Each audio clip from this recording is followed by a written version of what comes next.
What is up, sports fans? We are back for another episode of The Fan and the End. I'm your host, as always, Stephen Rychel. To the right of me, the man, Mr. Marvin Powell III, and below me, the big man himself, Mr. Ben Troupe. Ben, guys, fellas, how we doing today? Doing good, man. Doing good. Getting ready for this. Getting geared up for this super duper. Got a potential SC. What is it? What'd you say last night, Marvin? The SC Hawks. The first quarterback a Super Bowl.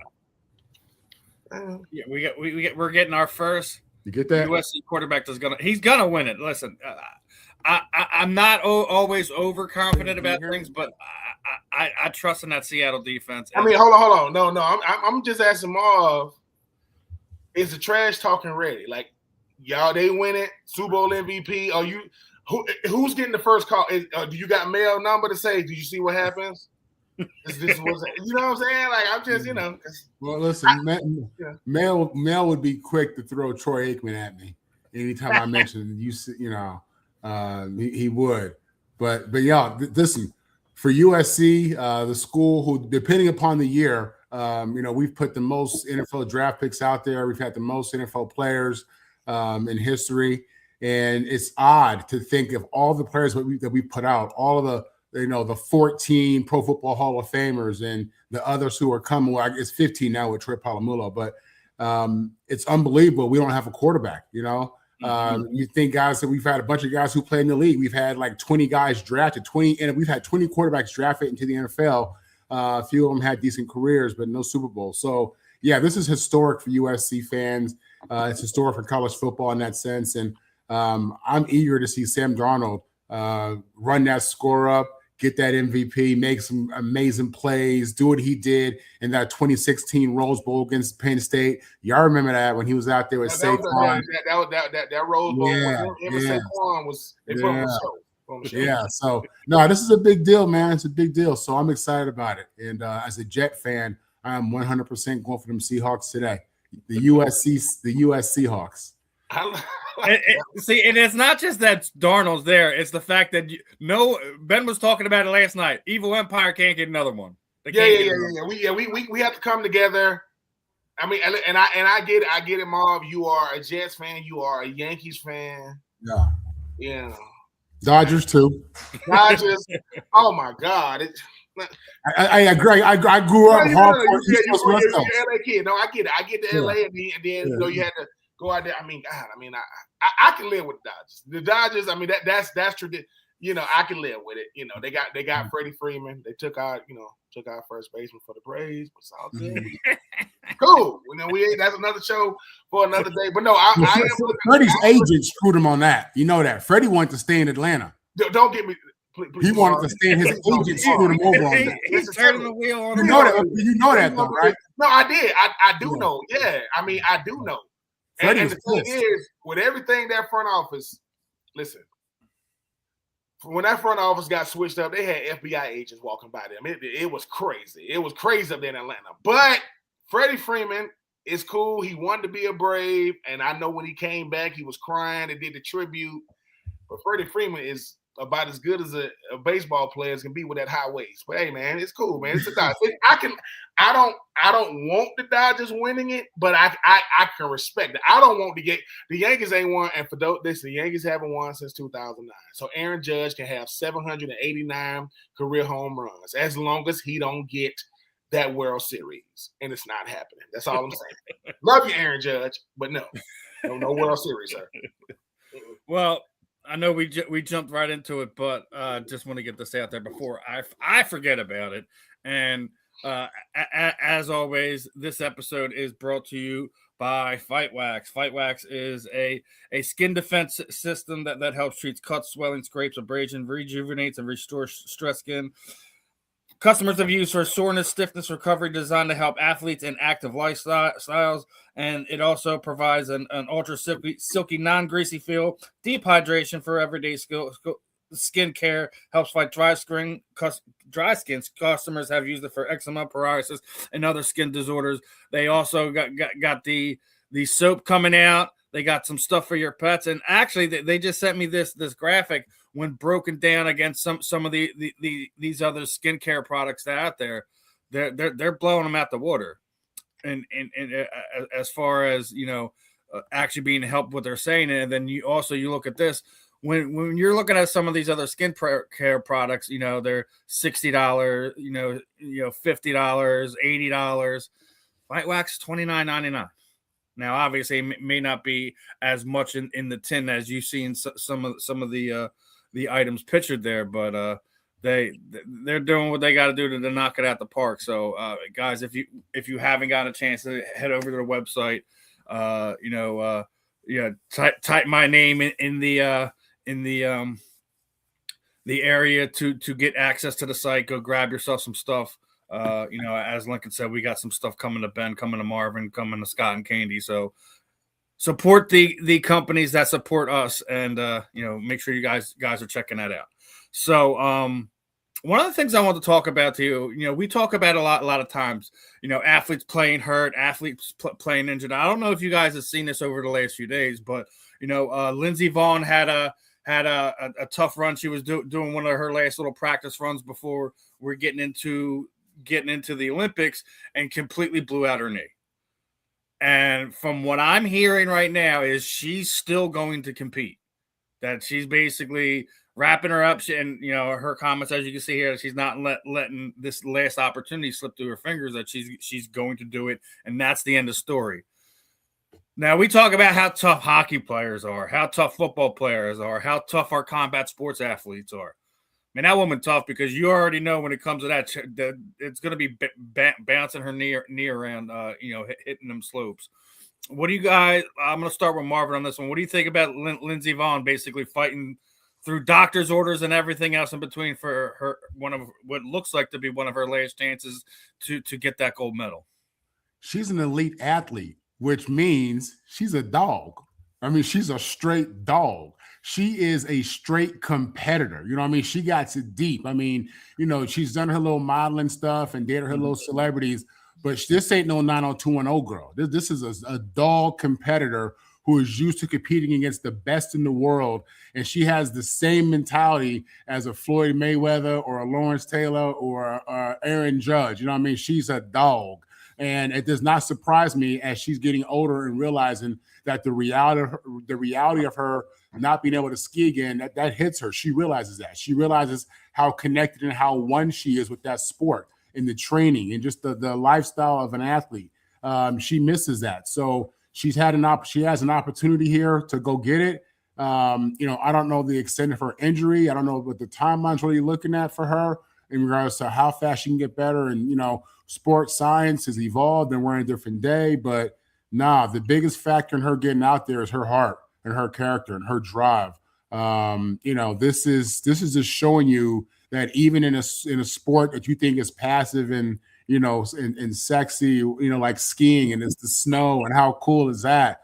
Them people in them boots on them skis is dogs for real. That's what this reminds me of. And as a competitor, I respect it, and man, I'm rooting for effort like that. That's the kind of heart, that's the kind of heart we need at USC. You know what I mean? We need, people who willing to go out there and just get it done, regardless, no excuses. I love it. Ben. Yeah, I agree. Respect to her. I mean, Lindsey Vonn's telling people, this is who I've always been. And I get it when you talk about being able to do these things. I got, people don't like this. It's 1960 to 1989. People that was born in that era, And I nothing against people born in the 50s and nothing against these youngest born in the 90s. 1960 to 1989, that was a different generation, people, right? Lindsey was born in 84. She know how to go out there and get it. And like you said too, Marv, she's letting people know, look, man, I'm not doing nothing noteworthy other than the fact that I would have done this 10 years ago. If my knee goes out, what you gonna do? Unfortunately, I can get another knee. It might not be a real. I can get another. I can't get this opportunity back. And no, she's really talking to her competition. Oh, y'all thought I wasn't going. Nah. See, they read that. Hey, Lindsay, man, she blew her knee out. I just seen Lindsay out there. What you mean she's still out there? I just seen her. No, she's not gonna do it, right? Who told you that? Ronnie Lott, people cut his finger off. And people like, that's crazy. That's football, man. You know how different you got to be a professional athlete? You different. There's nothing, just because I'm meek and I'm easygoing, I'm a different animal out there. I got to be. Man, what you gonna do, Ronnie? Cut it off. What you gonna do, Lindsay? Man, put some tape on it, put some Bengay on it, man. I got a couple of dollars, man. I got enough brains and just enough change. Let's go out here and do it. Because if I don't do it, this is what she's really saying. I don't think they better than me. Even with my knee like this, I don't think they better than me, man. And that's what really drives you in sports, is to say, I don't know. I mean, you know how many players that say, I remember Marvin Powell. You talking about the one that played fullback? Yeah, man, that dude was different. Because I'm going to make you play football today. All that cute stuff, no, we about to run ISO. You know what's coming. I know what's coming. Out the power eye. I ain't coming in motion. I'm coming out the huddle. I'm looking right at you. I ain't blinking my eye. Lindsay is saying, do you really want to do this, ladies? To those that's coming behind me, if you ain't willing to put this in, don't even come out here on these slopes, man. Hey, I got a messed up knee. Hey, man, I ain't been 100% since they said it was a girl. Since 1984. I've been scratching and clawing since then. I respect it. Regardless of what happens, I respect what she's done. Because when Kobe tears his Achilles, he walks up to the line and shoots his free throws, crying and everything. That's the part of sport that let people know, man, y'all sharing the court with a dude with a torn Achilles who shouldn't even be able to walk, by the way. He said, let me just shoot my free throws. What? I'm going to shoot my free throws. And I'm going to cry all the way to this locker room. That is what so shout out to her, man. She's done it all in the sport. But she says, as long as I'm out here, I'm out here. No excuses. I'm not going to let age and none of that be a factor. I respect it so much. That's why Tiger Woods won't retire. He should. Got $1 billion. Nah, bro. I think I can't remember how many years removed we from that Masters that he won like 3 or 4 years ago when he come around, that back now, on the 18th, and they with the red polo on and the black slacks, you know what I'm saying? Tiger Woods birthed a whole generation of golfers. All them dudes want to be Tiger. He out there with them beating all y'all. So, Lindsay, keep doing your thing, man. As long as you want to do it, do it. You've earned it. What they gonna do? Tell her no? Hey, Lindsay Vonn said, do not take her name off the list. Where's she at? She's back there. She's gonna do it too. She's getting it. She ready right now. I respect it. I respect it. I mean, I got 2 daughters, man, and one of them play basketball. And my daughter's always saying, man, Daddy, I'm just as good as the boys. I said, no, you just got to be just as good as you. You bump them. You ain't compete against them. Go out there and show them ladies out there you can get it. You know what I'm saying? Like, you don't got to compete with them. And guess what? The fastest women in the world will beat most men. The fastest woman in the world will smoke most dudes. So don't give me that. Don't give me Usain Bolt. I know he the fastest human being ever. Could she beat you? Yep. Smoke you. So I respect it so much, man. Blew out, didn't hurt Anish. You blew it out. Dude, you supposed to, most football players you done. So yeah. Shout out to her. Yeah, I was like, listen, she's been so close so many times, and when I heard that, I'm like, oh no, that's like the worst time to have something happen, right? And then she's like, yeah, this ain't stopping me, and that's just remember when the whole Nancy Kerrigan thing was going on, and she still competed regardless. Like it kind of reminds me of stuff like that. Like when you hurt, you're injured, you're not 100%, and you still find that way to go out there and do their thing. And we got my homie Meg on there on live on my TikTok. Want to make sure she knows. I don't know if you guys can see this because I got my screen. If you can see my hand right here, you see right here, it's like a little webbing thing. Yeah. Yeah. I want to say my freshman year, sophomore year college, the football went all the way through my fingers and it split the webbing. It split down here. Right? So here's the thing, right? And you know how Marv, football players, I can see down in my hand. They took me inside, they put my hand on the top of this bucket, and they was putting saline on it. They got to clean it out. I'm going, right? They stitched me up, right? here I am thinking, dang, man, I mean, they buddy tape these bad boys. Listen, and that's the first practice. It's 2 days. This is college. Next day, I mean, later on that day, I'm outside. Think about this for a second. Think about what it said. Think about what it said to my teammates and to them young. I'm young myself, but to the ones coming behind me saying, wait a minute, bro, you still gonna practice?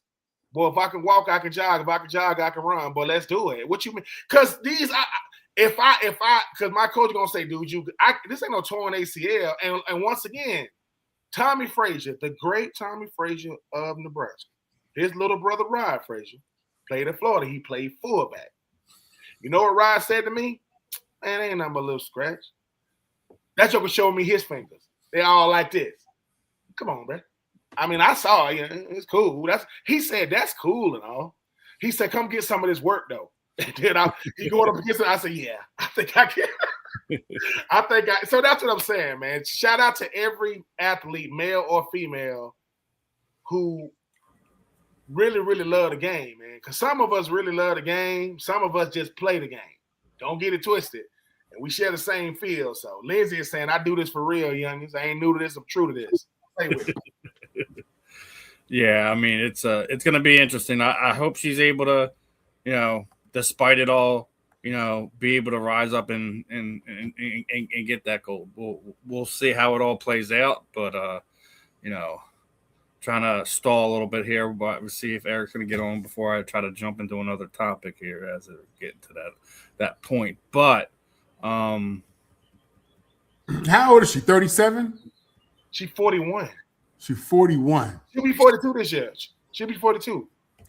Yeah, shout out to them 80s babies, you know what I'm saying? Shout out to us 80s babies, we unks too, Marv, you know what I'm saying? I know you got a couple of years, we all unks though, And listen, and to those people trying to hijack the word unk do not mean uncool. Shut the hell up. That is not what that means. I'm just saying. I'm just saying. They stop. I saw that on Facebook. I saw someone. I'm just saying. No. Unk is a term of endearment, man. Like that's all it is. What's up, unk? Yep. What's up, OG? Yeah. You know what I'm saying? That's it. Like everything don't got to have a meaning behind it. Shut the hell up means exactly what I said. That means shut the hell up. That means be quiet. Go somewhere else with that nonsense. Yeah, you got it. So, and I guess we'll get into a topic right here since I haven't seen Eric pop in the back yet. So, I gotta talk about this one, man. I gotta come at your boy LeBron neck, Marvin. I can't with him anymore. His nonsense, basically sitting there saying playing 82 games today is harder than it was playing 82 games in the 80s, in the 90s. I can't with him anymore. I love what he's meant to this generation. I love what it means to the game of basketball right now. That right there, that's why he's never going to be the GOAT. That right there. When I saw that clip, I said, somewhere Steven is going to see. Yeah. I was gonna put the clip in the back end, but I was like, you know what? I'm gonna just go with the go with the graphic instead of the actual video. It is not it's not a somebody clipped them up in that and it's been edited. No, he said that. He really said that, people. Listen, I'm not gonna say that the game is the same as it was in the 80s and 90s, but it's harder. No. It's more exposure. The game is played behind the 3-point line more now than it ever was. There was more of an inside game in the 80s and 90s. So it was harder back then to play 82 games, if you're asking me, than it is now. Obviously, I'm not the athlete. I'm not on the court. I can't tell you what the load is. He is this generation's Iron Man. For all intents and purposes, I think up until the beginning of the season, LeBron had barely missed any games of basketball. Outside of injury for type things, not just having games off for rest. So I don't know why he thinks this way or anything like that, but I just know what I've seen, how I've watched basketball. And I can't agree with that. Go ahead, Marvin. Go defend your boy. Tell me where I'm wrong, my friend. No. Listen, I try to be objective. So when you first hear the comment, I think to myself, I need to hear more. I need him to explain what he means and why he feels that way. If there's anybody who's able to make such a crazy comment, it would have to be LeBron, the guy who's been in the league 20 plus years, the league's all-time leading scorer, one of the great faces of pro sports in the last 25 years. So if anybody had the leeway to make such a comment, it would be him. But I need to understand, why does he feel that way? Because listen, I was born in 76. Okay, I really started watching NBA basketball, college basketball when I was about 10 years old. So I'm watching 80s, 90s out the gate, and there was nothing easy about that league at all. This was a league of big men. This was a league of, it meant something to go into the paint. You were a certain type of player if you went into the paint. This is before the 3-point shot was sexy. This is collision basketball. This is contact basketball. This is elbows to the face. We can get into a fight and not be kicked out of the game. That was the NBA back then. You can get into a fight, throw punches, and you still stay in the game. Okay? So versus today, you look at Steph, man. Steph is amazing. I'm always asking myself, where does Steph rank on the all-time list at this point, considering how he's changed the game and the 3-point shot is everything now. And that's all Steph, right? And that's cool. But the game has changed so much now, and these dudes, I don't feel like the fans today and young players today have the same appreciation for that paint and paint play and how tough that is and how physical that is. But at the end of the day, when you look at all championship teams, they're good in the paint. They can shoot, but they're good in the paint. So I disagree with LeBron just on the face of what he said. Again, I would need to hear his reasoning for that. But listen, man, LeBron James is a human being, y'all. Okay. I think he's mentally tough. I think he's done a phenomenal job of being the leader in basketball, one of the leaders in pro sports, but he's a human. He hears the stuff, the rumors, and he has the internet. He knows that there's a debate out there. He knows there are people out there who question his career for different reasons. And sometimes you see him turn human. A lot of times he's just tone deaf, doesn't hear it, doesn't respond to it. But sometimes, he does. And I think this is part of that, But I would need him to explain that, because I thought it was very silly of him to say that. But again, I had to take a step back. It's LeBron. You got to give him a chance to explain himself. He's somebody. So, yeah, I don't agree with it. I didn't like it. I don't think it helps for all the people who think he's soft and weak, and it doesn't help that argument for him. And it's something that I'm waiting for more explanation of. Ben. Yeah, I would need more of an explanation too. But LeBron got to understand this too, man. You don't have to appeal to all the athletes in the NBA just because you're still the face. You don't got to say that stuff because you a lot of these young guys in the league know that you are the voice, right? What do you mean it's harder now? Guys make a lot more money now, and like you said, Steven, they like a lot more exposure. But LeBron, you still outperforming some of these guys. You 20 years older than. No, guys are given a pass for load management. They're allowed. Kawhi Leonard has shifted the narrative in the NBA because he the one started the load management stuff. And now I go, dude, you get 82 opportunities. You're a pro. You get 82 opportunities to go out there and get it done. Your knee's supposed to hurt. You're supposed to be what? You see Kobe after the game, he got the ice packs here on his shoulder. He got the ice packs on his knees. But he's also in the gym every day. Once again, I keep saying this. You got guys that play the game. You got guys that love the game. The problem is there's a bunch of them that's playing it. They say they love it. But if I'm paying a ticket to come see you and you ain't hurt and you like, hey, man, I just took one night off. Shame on the NBA for that. They shouldn't allow that. You mean you gonna take a night off? No. Because for every superstar in the NBA, there's a role player who would love to have them minutes, who would love to get out there and, get buckets. So I respect LeBron and everything he's done, what he means to the game on and off the court, being a voice for the voiceless and all those type of things. But LeBron, yeah, you can't say everything you feel, brother. That's not true, right? That's not true, right? There are certain people that make basketball look easy, and it's a lot tougher for other people, right? But the game is the game. You get 82 of them. Let's rock. What do you mean? That's like going to training camp and complaining that your body is aching. Dude, it's supposed to hurt.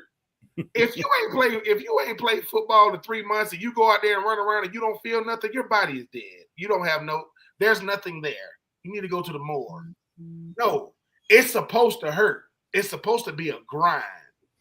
Everything ain't gonna be complimentary. Everybody ain't gonna applaud you.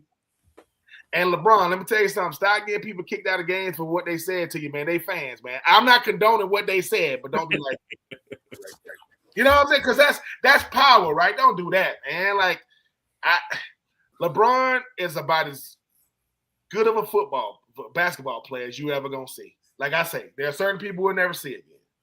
You'll never see a Mike again. He's a generational athlete. Ain't nobody can take that away from him. Yeah, you'll never see a Kobe again. You'll never see a Shaq again. You'll never see an AI again. You won't see these guys, right? But when somebody asks LeBron, is the game easy today? No, man, the game is just grown. It is not easy. It is not harder today. It be harder. I remember when Lambeer and them saying, you come up in here with that. There's a reason why Steph has made it as long as he is. Steph, like, I don't mess with that paint. I don't mess with the paint now, and you can get in the paint. All this ISO play. That's why when people say, man, Isaiah Thomas was a different type of point guard. He had to go in the paint. He had to go in there. He couldn't just sit out there, right? That's back when guards had to guard. Hey, dude, I got to play defense.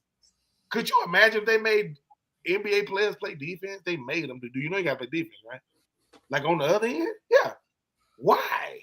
I thought I'd just stand in front of them and hopefully. So, yeah. I don't think the game. I think the game is. I think the players now are very, very athletic. But the two guys that have shifted the narrative in the NBA is Steph with the 3-point shot. It would be Kawhi Leonard with the load management and Dirk. Dirk is the reason why we don't have big men anymore. Everybody want to be a swing man. That's why 7-footers shoot threes. So Dirk is the one that shifted it. And what are you now, man? I'm a 6'10" point guard. If you don't get the hell out of here. You know, down there. That stuff drop. That's why Wemby can bring the ball up at 7. Like I go, Wemby, dude. If you just get position, dude, like playing with your back to the basket. Do you know how much easier it is from like 6 feet compared to 15 feet? So I think Dirk shifted the whole because Dirk couldn't 7 feet, but he couldn't bang down low. So that 1 foot shot he had, but he birthed a whole generation. All these dudes, Joel Embiid. With his MVP behind out there shooting threes. You know what I'm saying? He kills me. Listen, I love Joe. I love Joe, but there's a lot of times I'm like, why? Why are we just coming down the court and pulling up right from there, Joe? I can't. If there's like if you scheme him in that way, like as you're rotating it around the floor, it makes sense to me. But when Joe just comes down there and pulls up a three, it boils my blood almost. Because like, I mean, he's above 50% shooting, but like, come on, man, we need better than half. We need better. That's the best offensive play we got. Our 7 foot 2 or 3 big man. Is out there shooting threes. I'm glad you mentioned Joe, because I do want to kind of pivot into something. That happened this past week. You know, I did talk with Justin Monday night, but I want to talk to it about it with you. It's the whole Paul George suspension, right? Suspended for 25 games. You know, for breaking the NBA substance abuse policy. He's claiming that he was having a mental health issue, took something, must have been on the ban list, but we're not getting any elaboration to what it is, you know, whether he smoked some weed, whether he took some Adderall or something along those lines. And even Charles Barkley said, you know, we don't need any players suffering from mental health, but this whole thing sounds fishy. The fact that it's 25 games, we know it wasn't a performance enhancing drug, right? We can tell that just by the number of games he was suspended for. But if he was legitimately having a mental health crisis issue, whatever, and the NBA suspended him for it, man. I'm gonna start with Ben on this one. What do you think? Do you think NBA did Paul George a disservice here, or are we just sitting there? Well, the rules are the rules, son. I think it's both. I think they did him a disservice, and the rules are the rules. It do sound fishy, right? The NBA is just throwing this thing. Yeah, 25 games. What? What did he do? Well, they're giving us incredible word salad. What did he do? What did he take? Because the thing about it is, and here's the thing, right? They was like, dang, Paul George, he's still a big name in the NBA. Right? He ain't what he was, but he's still a big name. It does sound fishy. It does sound like, and if something comes out later, that's what I don't like. If something comes out later, well, we thought it was this, but it was really that. Well, what is it? 25 games is a lot of games. They do 25. The 25 games is so let me tell you how the NBA is really messed up. They'll do 25 games because that's enough games that in their contracts, a lot of times you get incentives if you make an all-NBA, first team, second team. Well, that's too many games to be eligible for an all-NBA. They did that to John Morant. When they suspended him enough games that he won't get his incentives because they know he's going to make an all-NBA team. It does sound fishy because when it came out, people was like first of all, that's crazy. Then it was like, okay, so what did he actually do? Like, I mean, if he suffered from mental health, which I believe he is, and he took something that was banned, what did he take? Like, what was it? Because the NBA is letting this man go for 25 games. I know more people now see Paul George as a content creator than a basketball player. Because that's what and I ain't mad at him. But yeah, it does seem fishy because the NBA, we understand that the NBA is about the players. It's the only league that's about the players. And you got a big name player and you suspended him for 25 games and you expect us to just go, okay, hope he gets better. Come on, man. Like, what did he like? Because if it is mental health and he's taking it for his mental health and it was prescribed by a doctor, maybe y'all got some on a banned list that shouldn't be banned. You notice you don't hear anything about weed anymore? See how that just went away?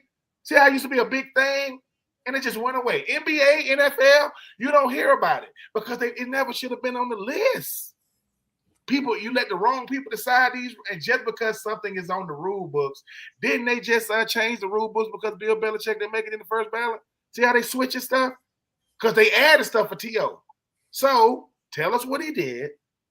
Tell us why you did the 25 and leave it alone. Because all this gray area, we got to fill in our own blanks. Come on, man. You know what I'm saying? I don't like that. Come on now. Like the NBA, y'all can investigate yourself better than that. Yeah, we investigated. Paul George did something he shouldn't have done. 25 games. Don't ask us about it. What? Don't ask. James Harden got traded to the Cavs. You see what I'm saying? Let's get something else to push this headline down. I don't know, but I do agree. I don't agree with Charles Barkley a lot, but I agree with him with this. He does make a point because mental health is real, people. Like that's one thing that's, as a former player, I wish that we had better stuff for us when you was that Marv. Like, it's real, man. And so every player handles their mental health differently, and I ain't gonna judge it one way or the next. But if they indeed did suspend that man for handling his mental health, you didn't have to give him 25. So I don't know, but it's still a big question mark. So but the rules are the rules, whatever. But I don't think it's that serious. Like, you know what I'm saying? He ain't harming nobody. You know what I'm saying? Stop it. It ain't steroids. Come on, man. Stop it. Marvin, your thoughts on this one, brother? So let's assume that all things are true. It's a mental health issue. He took something just because he was having a mental health crisis or issue. And that was all and that's all that was there. If that's the way it is, then what it shows us is that the NBA is behind. They are behind in addressing mental health, identifying it, letting players know that it's a real thing that can come as a result of playing basketball and basketball lifestyle. So, the NBA would need to change that because at that point, it's a crime to the player. Again, we're assuming all things are true, and it's to be a crime to the player. And I think, when you see guys in the NFL commit suicide, when you see people who have, mental health issues just in society, do tragic things such as suicide, then, it makes you look at this thing differently. It really does. And I hate it, man. I hate it for Paul. I hate that he's dealing with this, going through this. I hate that it became a public situation where people don't understand, what he's dealing with, because that's a very private matter. People deal with this, all across the world, all across America, but they don't get put on blast for it. You know what I mean? And the label that comes with this, he failed a drug test, and I think, to be honest, what's really fishy and weird now I'm flipping it a little bit here. What's really strange is if I was Paul George, I would just come out and say what I'm dealing with and what I took. I would. I mean, it's nobody's business. Okay, it's nobody's business. But when you look at how this is being labeled and what's really going on, I think most people in the world would understand someone saying, "Hey, I'm dealing with a little bit of depression, things going on, my career, this and that." That's a human thing. We've all been through that. So we get that. And if this dude is self-medicating or taking just something that he got from a doctor, I mean, whatever it's going to take to help this young man get better, I don't see a shame in that. Ben said it. Weed isn't a thing anymore. You know what I mean? So in my mind, there's no way that he was banned from marijuana. I'm hoping that's not what that was. So, yeah, if I was Paul, I would come out and let people know. I think it validates the situation for him even more. Most people can identify with that, self-medicating or depression, or just going through a rough time in life. Yeah, man, I hate the headline. I hate when I saw it, and I hope that Paul's okay and that the NBA makes some changes so that these brothers who going through something can deal with it their way. Now, I'm glad that the last part, the NBA needs to make changes, because my look at this is I'm making an example of Paul. That's how my look at this is. Because like Marvin said, if we assume everything that's being said is being true, why are we suspending him for 25 games? Why not just 5, 10 games, 15 at the most? When you're knocking that many games off of his thing, it's hurting him more than it's helping him. Then you're going to leave him if he is having a mental health crisis, now you're leaving him away from his teammates, away from his brothers, at home where he can't really do much with the team, to his own devices. You're isolating him. No. Like and as Ben said, we all deal with things in our own way. So maybe you do find a way to have some type of common ground and not punish him to that extent. Like I said, I've already said, the fact that it's 25 games makes me believe that it wasn't a performance enhancer. If it's weed, Adderall, or anything to that effect, man, this is making an example, and I don't think this is the example the NBA wants to make. I really don't. So, but I do agree with Marvin that he needs to get out in front of this and do a little, even if you do a little presser where you're not even really taking questions, you're just kind of clearing the air of what was going on, what you were going through, and what you actually took to nullify any of these gray areas that could potentially be out there. So I do hope. Go ahead, brother. Man, listen, whether it's red wine, Xanax, marijuana, I think most people can identify with self-medicating, going through a tough time, and just, man, I need to get me a glass of that red. I need to get me a beer. I need to take, I'm not saying it's good or it's bad. I'm not even judging it. I'm just saying it is what it is. I think it's a big part of our culture, self-medicating in different ways. And, listen, you don't know the extent of what this brother was going through, man. He made me know we've all had dark days. We've all, you know what I'm saying? So it ain't crazy. It ain't nothing like that, man. Again, my heart goes out to this brother.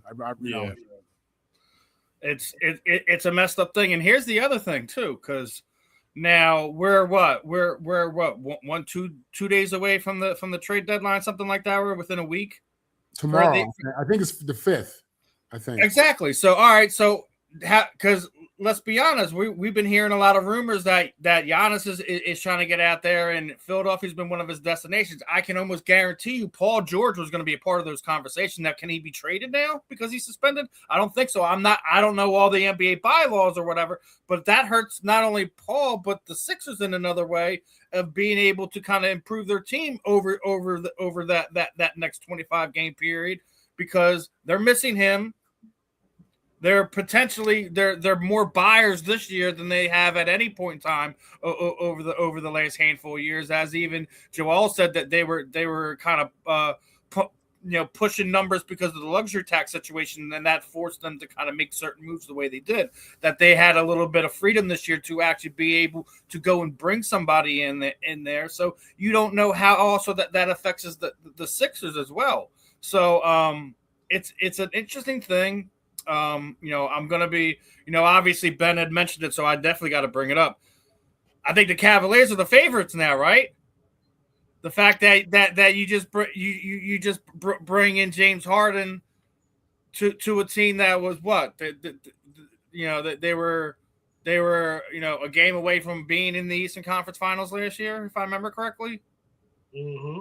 So, like, you have teams that are making moves, and it's gonna be interesting to see how James works out with the Cavaliers. But the East is more open now than it has been at any point in time in the last few years. Obviously, the Knicks won it. The Knicks almost won it there last year, right? They're still a team that's in contention. The Boston Celtics, they're missing a star.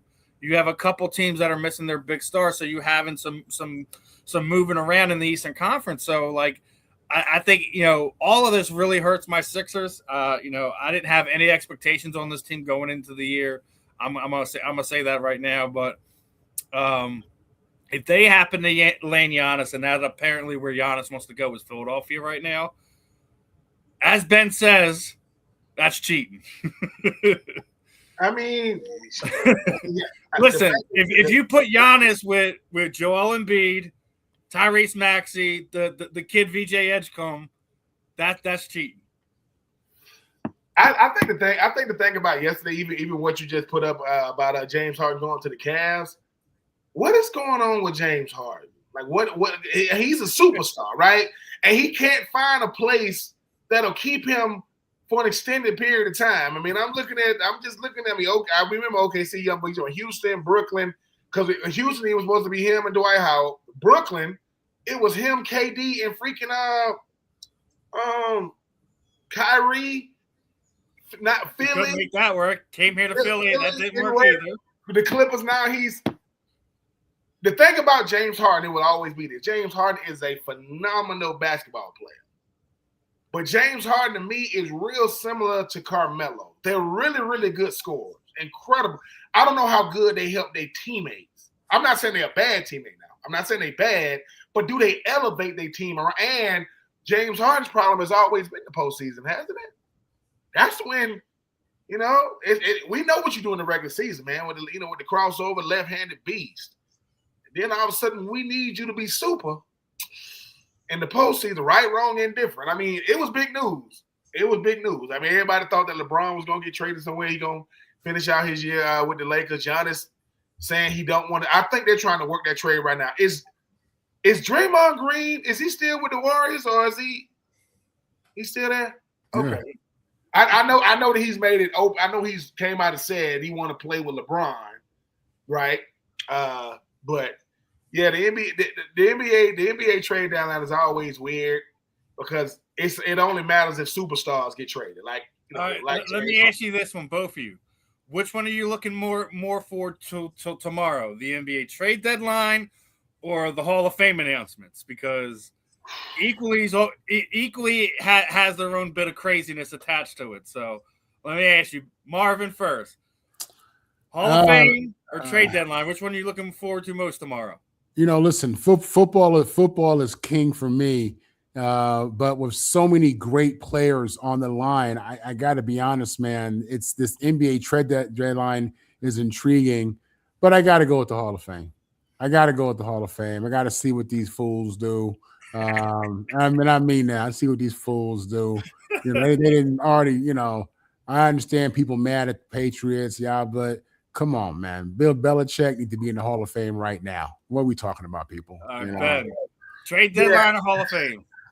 Love the trade deadline because I like the big trade is always right before the deadline. It'll be 3:59. Oh, breaking news! It happened, right? But I'm like Marv, because these beat writers, do they want to be famous?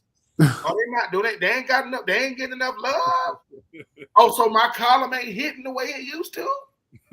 I want to be the I want to be the one to say I kept. You know what's crazy? Yeah, why do people like Bill Belichick and Robert Kraft got to even be voted in?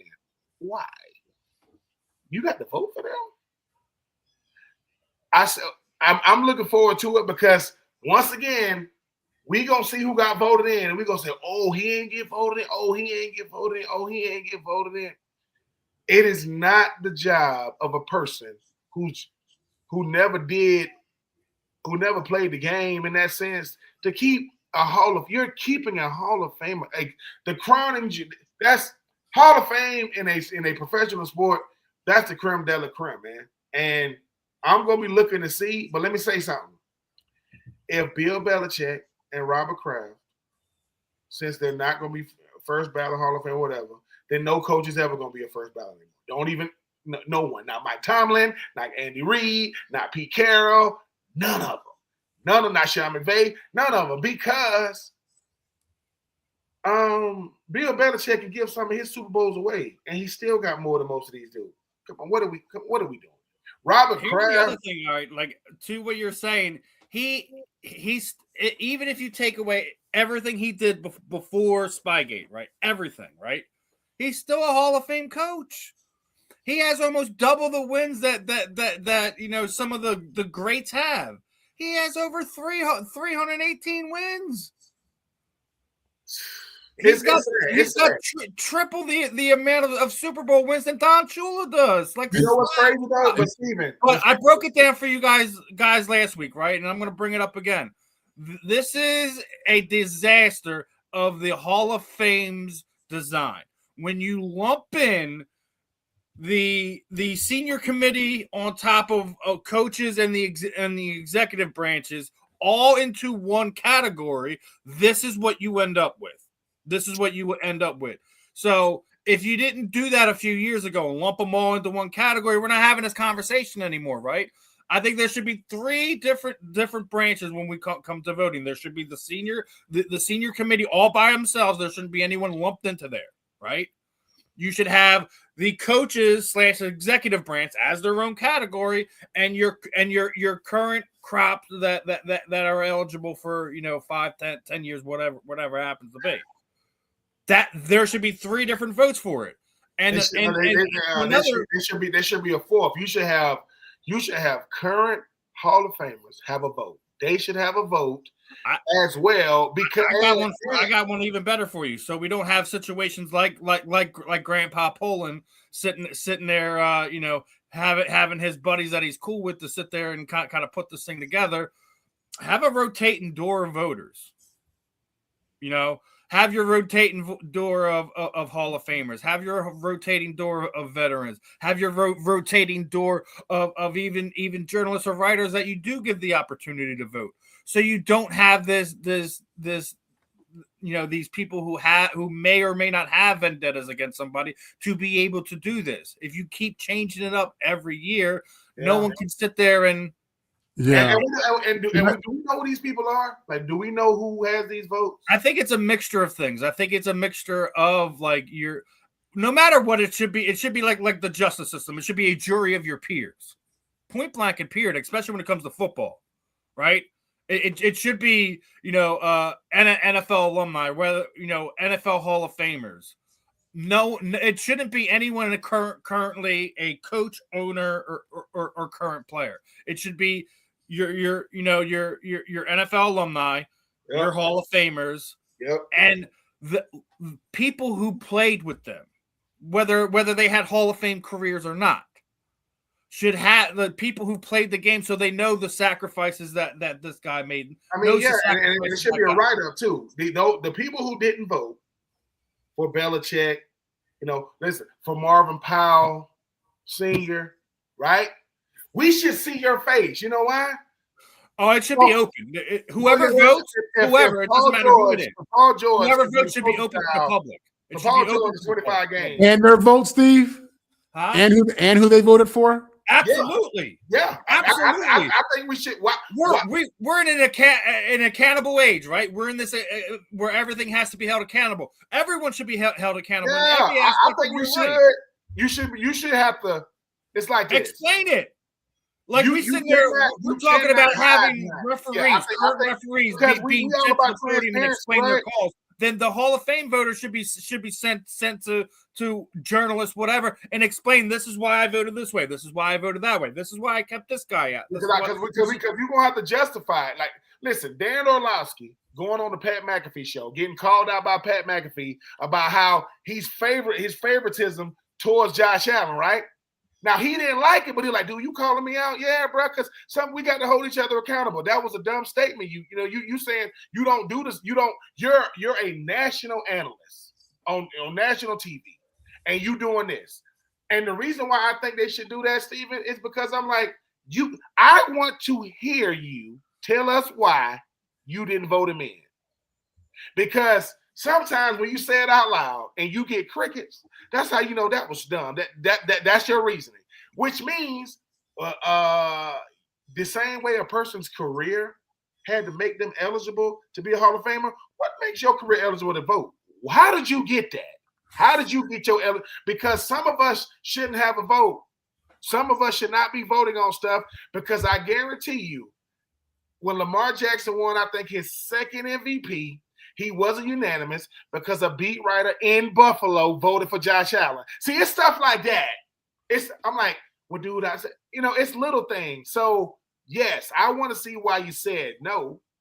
And your no has to justify, or we're going to push you to the side for somebody else. And you should get a big, write-up on ESPN, all these networks to say, show his face. Oh, that's him?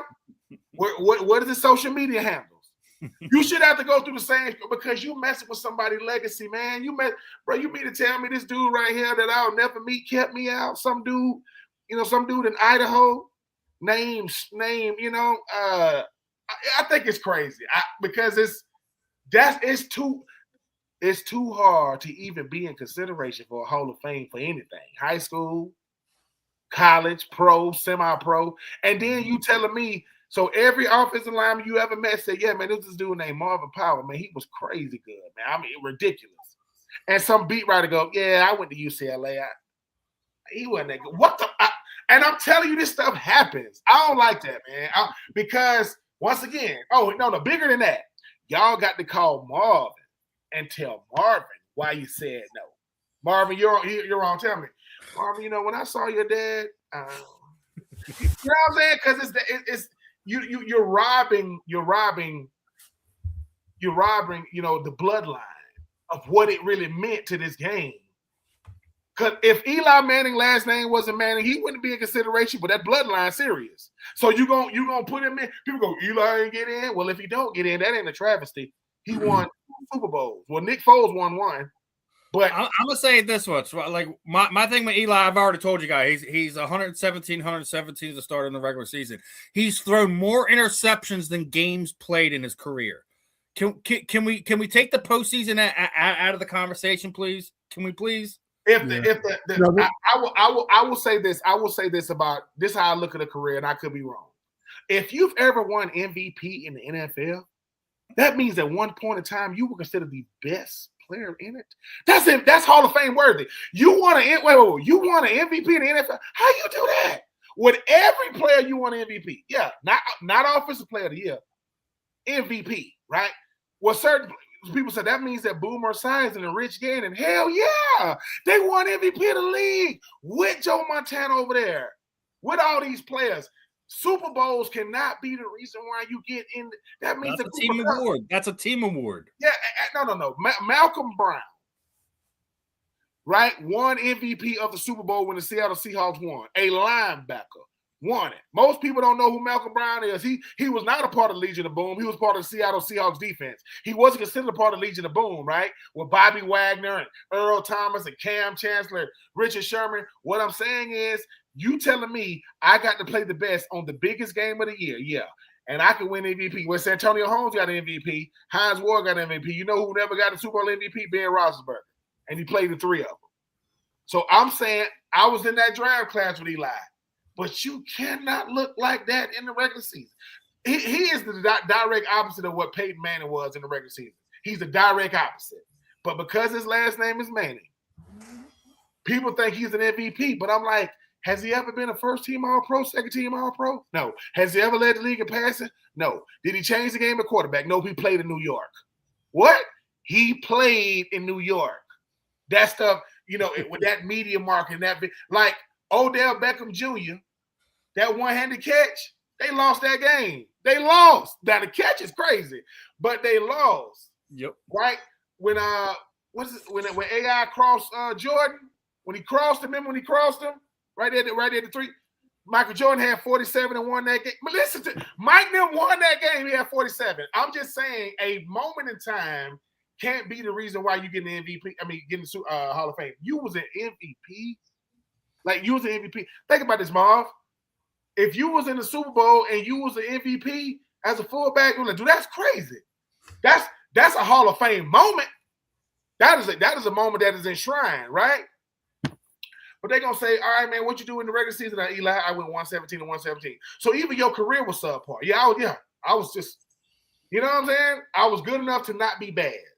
That's what I was. But my last name is Manning, my dad's name was Archie, and my brother's name is Peyton. Oh, shoot, you the Royal family. Yeah. We like the Matthews. You know what I'm saying? Kind of. We like the Sharps, except both Shannon and Sterling did it in the regular season. I'm a Manning I beat the GOAT twice.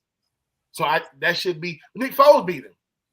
Yeah, that's a little different, So he's probably gonna get in one day with the senior committee. It shouldn't be right now because Luke Kuechly played like 8 years. He had 7 first-team All-Pros, like 1 second-team All-Pro Defensive Player of the Year, and he ain't getting in first ballot.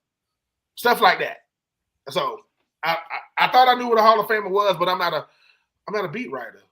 So maybe I don't know what I'm looking at. Man, when I hear both of y'all talk, man, I recognize that with the voters, we wanted to hope that they could be, professional and non-biased and objective. And the reality is they human beings too. You know what I'm saying? They get emotional too. They got feelings too, and those feelings bleed. It is true. And it's crazy. You know what I'm saying? They got their own morality laws in their head. And, this guy deserves it. This guy doesn't.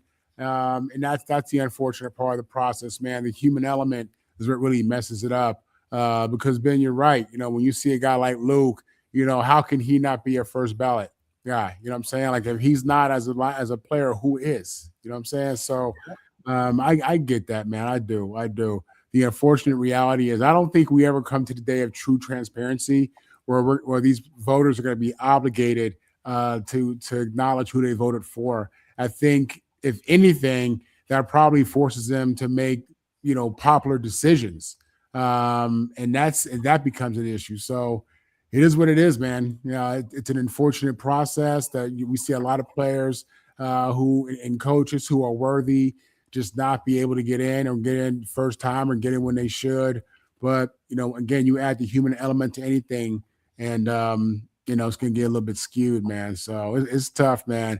And as for your boy, Eli, Ben, I'm with you. I'm with you 100,000%. Listen, man. If you got to think about it, when we say Roger Craig, that's a travesty, right? That's a travesty that he's not. Yeah. When we say Eli, you do this. You just said somebody go, Eli, man, you go.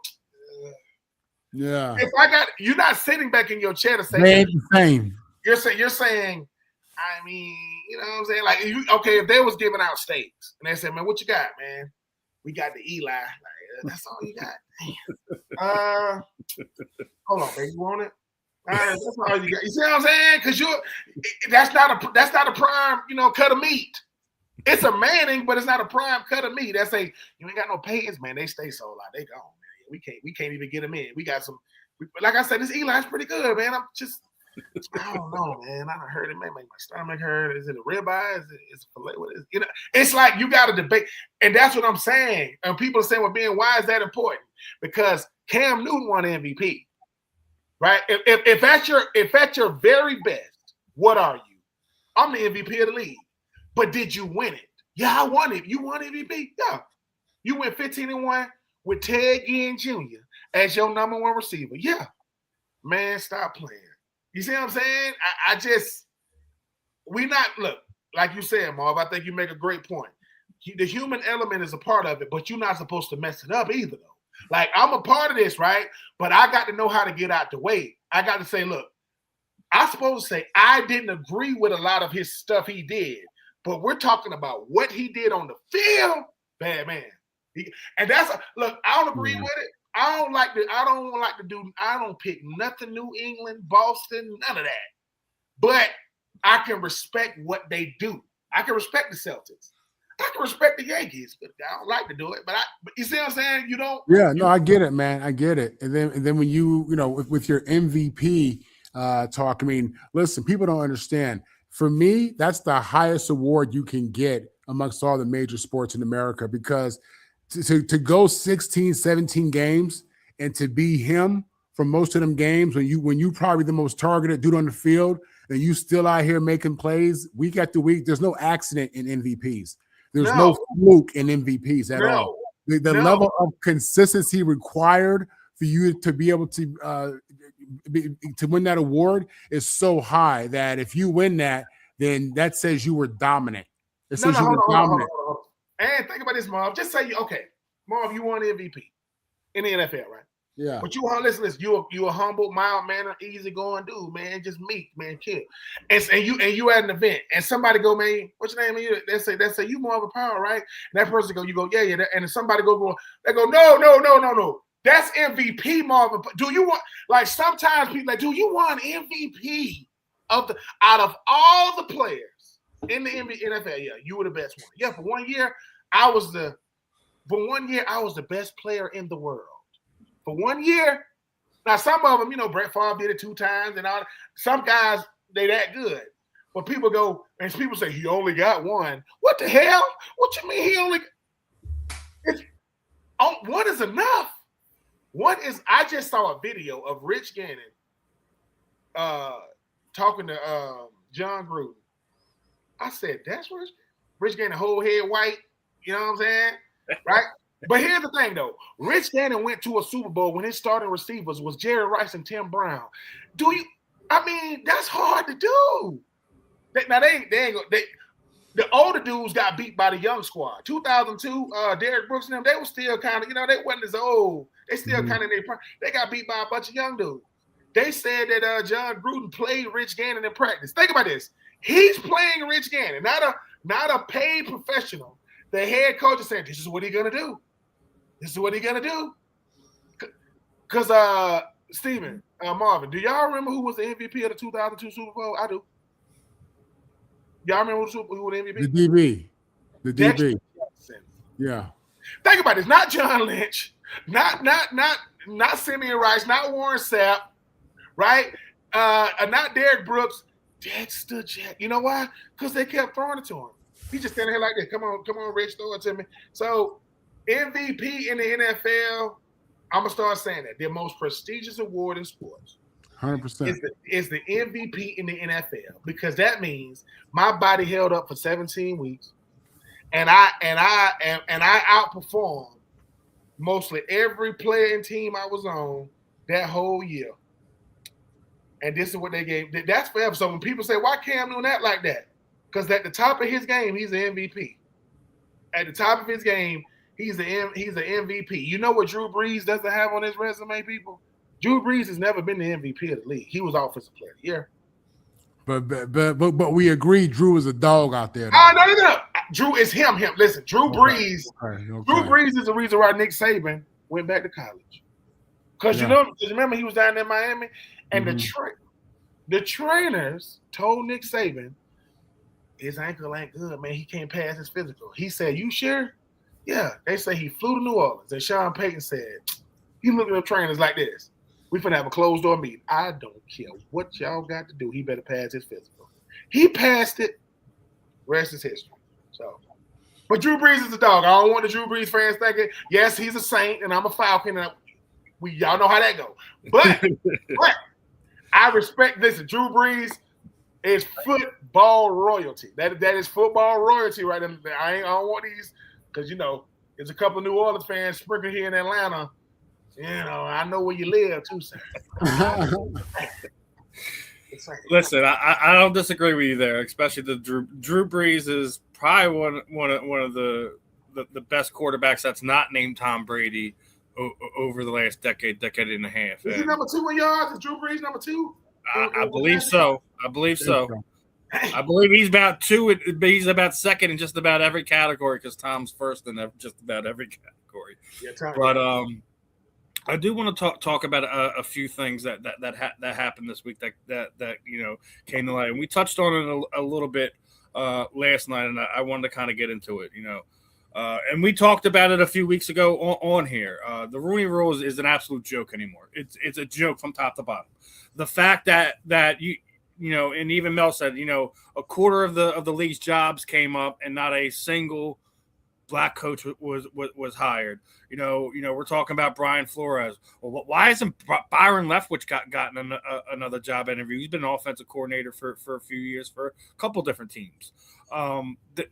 It's disheartening on some levels, just because we the three of us already agreed the Rooney Rule is an absolute joke. It's a farce at this point in time, right? We all got teams that has all got their guys that they want, they like, that they would rather have in the job. I guess I'm going to start off with Marvin on this one. If you had to put an opinion to this, and you felt why this particular season we didn't get this particular hiring cycle, we didn't get a African American coach. I don't even think there was one that even went in for a head coaching interview during this cycle either. So yeah, I mean, you don't know who was interviewed, who wasn't sometimes. But listen, really what it comes down to is these owners, let's call it for what it is. These older white men, in many cases, they don't really have, a lot of these people, they don't have a lot of relationships like you would think, even though their employees, their teams are 75% African American. They're not rubbing shoulders and hanging out and getting, ideas from men of color. I think it comes down to just a lack of awareness, a lack of who's around you.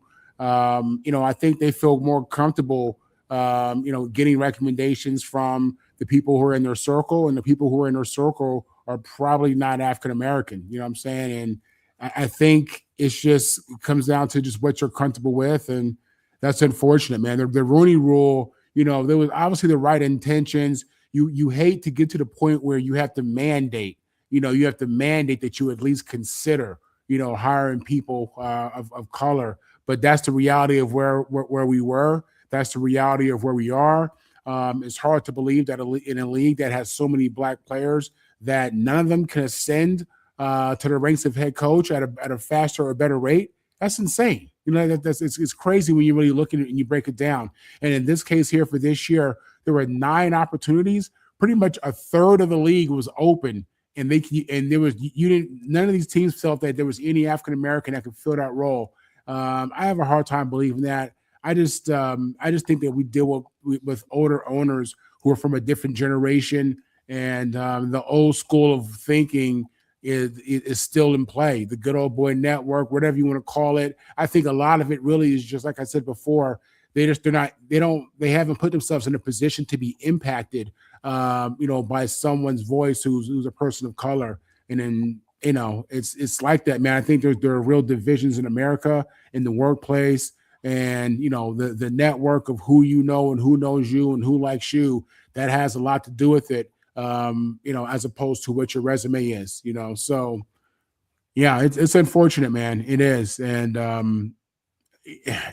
time, you gotta give it time, I guess. I don't even know, considering that the Rooney Rule's in place, I don't even know, what do you do now? You know what I'm saying? Because I'm the kind of guy, I'm for smaller government, not more government, but I also see just reckless and intentional behavior, which requires oversight, which requires someone needs to say something here. So it's what do we do? I don't know. But it's a tough call, man. And I hate that this is what's going on. Ben. Yeah, familiarity. As Marv said, proximity, right? And let's just call it what this really is. if you don't see my value as a decision maker, you only see my value as entertainment, nothing's going to switch. The decision makers wear suits. The entertainment wears jerseys. And when you start talking about, and here's the thing, I think another thing's not being talked about. Mike Tomlin scares these owners to death. These other 30, they're like, that dude did that. Yeah, he was there that long. Yep, they didn't fire him. Nobody walked away. 19 years. 19 years. One dude. Is that saying that every black dude gonna do that? No, that's saying that he has the capability of doing that. Right team, right scheme. Look at the result. If you put it, and the thing that keep puzzling me about all this is like this. What are the owners not seeing? Like, what is it? It's almost like, look, I don't got time to sit you down and give you a black history lesson, sir. I'm just telling you, just don't not hire me because I'm a black. I don't want you to hire me because I'm a black dude. That's crazy. But it sounds like you will hire a white dude because he's a white guy. It ain't because they keep getting recycled. Jim Schwartz really think that he was going to be the head coach of the Browns. They got an attitude. Number one, Brown. Now to the Haslam family, y'all kind of disrespectful too. Like the nerve of y'all. Sorry, Jim. We're gonna go another way. But that's kind of why me and Marv say what we say. It ain't because we black guys. It's because we can see what's happening in plain sight. You're recycling coaches that ain't never been good. Forget they ain't never shown no promise. Josh McDaniels was supposed to be the head coach of Indianapolis coach. You know why a lot of people don't remember that? Because he got to Indianapolis, took his jacket off, and said, signed the contract and said, no, I don't want to do this. Went back to New England, became an OC. Did that hurt his chances of even getting jobs in the NFL? No. I think the thing about it is we got to get past this. Hey, dude, you got to be thankful if they give you an opportunity. Who the hell said I'm not thankful? I got to do it publicly? Thank you, sir, so much for this opportunity. I mean, forget the fact that, I'm the best at what I do, at my coordinator position. Thank you. Is that a good one? Can we put that out on social media? It's like we got to get past this thinking that we can only play the game. And look, you an owner, you do what you want. It's your team, you do what you want, right? Jerry Jones can talk all he wants. You think Jerry Jones going to hire a black guy as a head coach? Nope. Right? And the question is, why? Not that you have to, but why? And it's like we said about Paul George. Put it out, Paul, so the world can put pressure on the NFL to force them to tell it. You put it out, we'll do our part, right? But it is 2026. I can now to credit the Rooneys. Now they put their money where their Art Rooney rule was with Mike Tomlin. Now, so they did do it. They did do it. But Eric Bieniemy, we hadn't seen or heard from him since he left Kansas City. Byron Leftwich won a Super Bowl with Tom Brady. Let's see. David Canales was offensive coordinator for the Bucs when Byron Leftwich. He the head coach of the Carolina Panthers. Liam Cohen came behind him. Dang, he the head coach of the Jaguars. So the two guys that came right behind Byron Leftwich both got head coaching jobs, and neither one of them won Super Bowls. I don't know what it is. I don't want to speculate, but until you tell me why, that's all I can do, speculate. All I can do is go, once again, we got this fill in the blanks. They're being, why you think they won't hire guys? I say, I don't know. I mean, I don't know. I say because you would think that more white head coaches in college will understand their demographic. Yeah, they don't. They don't, and they've been benefiting from these people from eons ago. I just don't get it. And it's almost like if you are and how much pressure do we put on the black coach that become a head coach? Do you see they can't wait to get rid of him? I mean, he ain't get it done. You remember Sean Garrett? Yeah. What did he do with Dallas? I mean, nothing. And he was there for and all I'm saying is Coach Thompson, old head coach of Georgetown, right? I agree with him. Look, he said, I think the measuring stick should be the same. Don't measure black guys against other black guys and head coaches. Measure black guys against mediocre white guys. Do that. Because if we do that, they're gonna keep their job too long. You can't fire them. And I'm not saying that everybody's mediocre. That's not what I'm saying. I am saying though, it's a slap in the face to Brian Flores. Right? It's a slap in the face to Van Joseph. Stop showing him. He got to be up for a head coaching job. Who's the owner? Oh, same owners, right? Yeah. Mm-hmm. So I don't know what's gonna happen, but the only thing that can happen is you're gonna have to get a black owner that's majority owner. Because we got, hey man, how he get in here? This is the owners meeting. Oh shoot, he got a key. Yeah. And he comes in, and then he get to sit back and listen because these conversations, something is going on, but it's all about who you're familiar with. And I get it, but is this about winning? It's about winning, right? No, it's about familiarity. I mean, I got to be around who I'm comfortable with. What the hell are you talking about behind closed doors? You saying something that you probably shouldn't be saying. And I'm not calling nobody nothing. I'm not saying that either. I'm just saying when it comes to this thing, right? Talk to DeMaurice Smith, who used to be over the PA. You should listen to his interview. They say, dude, he say the NFL is ran like America, through power and control. That's how it's run. And I just hope that I hope that if these black men get a chance to be head coaches, I just hope they give it a fair shake. Even if it's places like Cleveland, Arizona. You know what I'm saying? Because Nick Sirianni is half what he's doing and half where he's at. He's in Philly. You see that type of culture right there? Mike McCarthy is finna let us know what type of culture is in Pittsburgh. Because before him, this culture is the greatest, right? 3 head coaches. But the question would ask, why would you get a Mike McCarthy? He won a Super Bowl. Yeah, he won a Super Bowl. Yeah, he won a Super Bowl back when we had DVDs and MP3s. That's when he was winning. What? Here come that recycle. Hey, man, who can we get that's already done it? Pete Carroll, head coach of the Raiders. Why? Nothing against Pete, but why? See what I'm saying? So, hey, man, Coach LaFleur, little brother, Kubiak's son, head coach. Hey, I ain't mad at them. I'm just saying why we can't see talent is talent, right? Production is production, right? Well, it depends. Like it depends on where the production is coming from. You know, I mean, when Josh Allen won the MVP last year, he was a second-team All-Pro. Who was the first-team All-Pro? Lamar Jackson. Who put up better numbers? Lamar. Why didn't they give it to him? I'm just saying when we dig deeper, it's farther than just the head coach and the owner. Listen, black and brown and people of color, our culture is strong as hell. It's nothing we can do about it. We're not going out of our way to be a certain way. We just are the way we are. That should not be intimidating. I don't get it. It's Marv.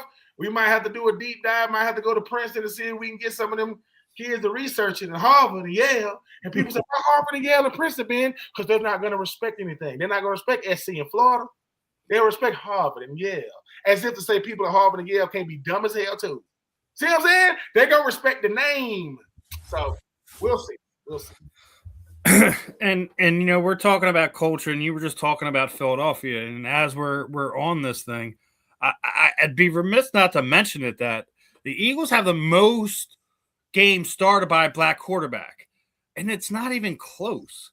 Like I think the only team is closer is your Oilers / Titans. They're been with Warren Moon and Steve McNair. So like you know, you can't be afraid to put these guys in their position because you're gonna be surprised at how well they do. You know, we've already seen that.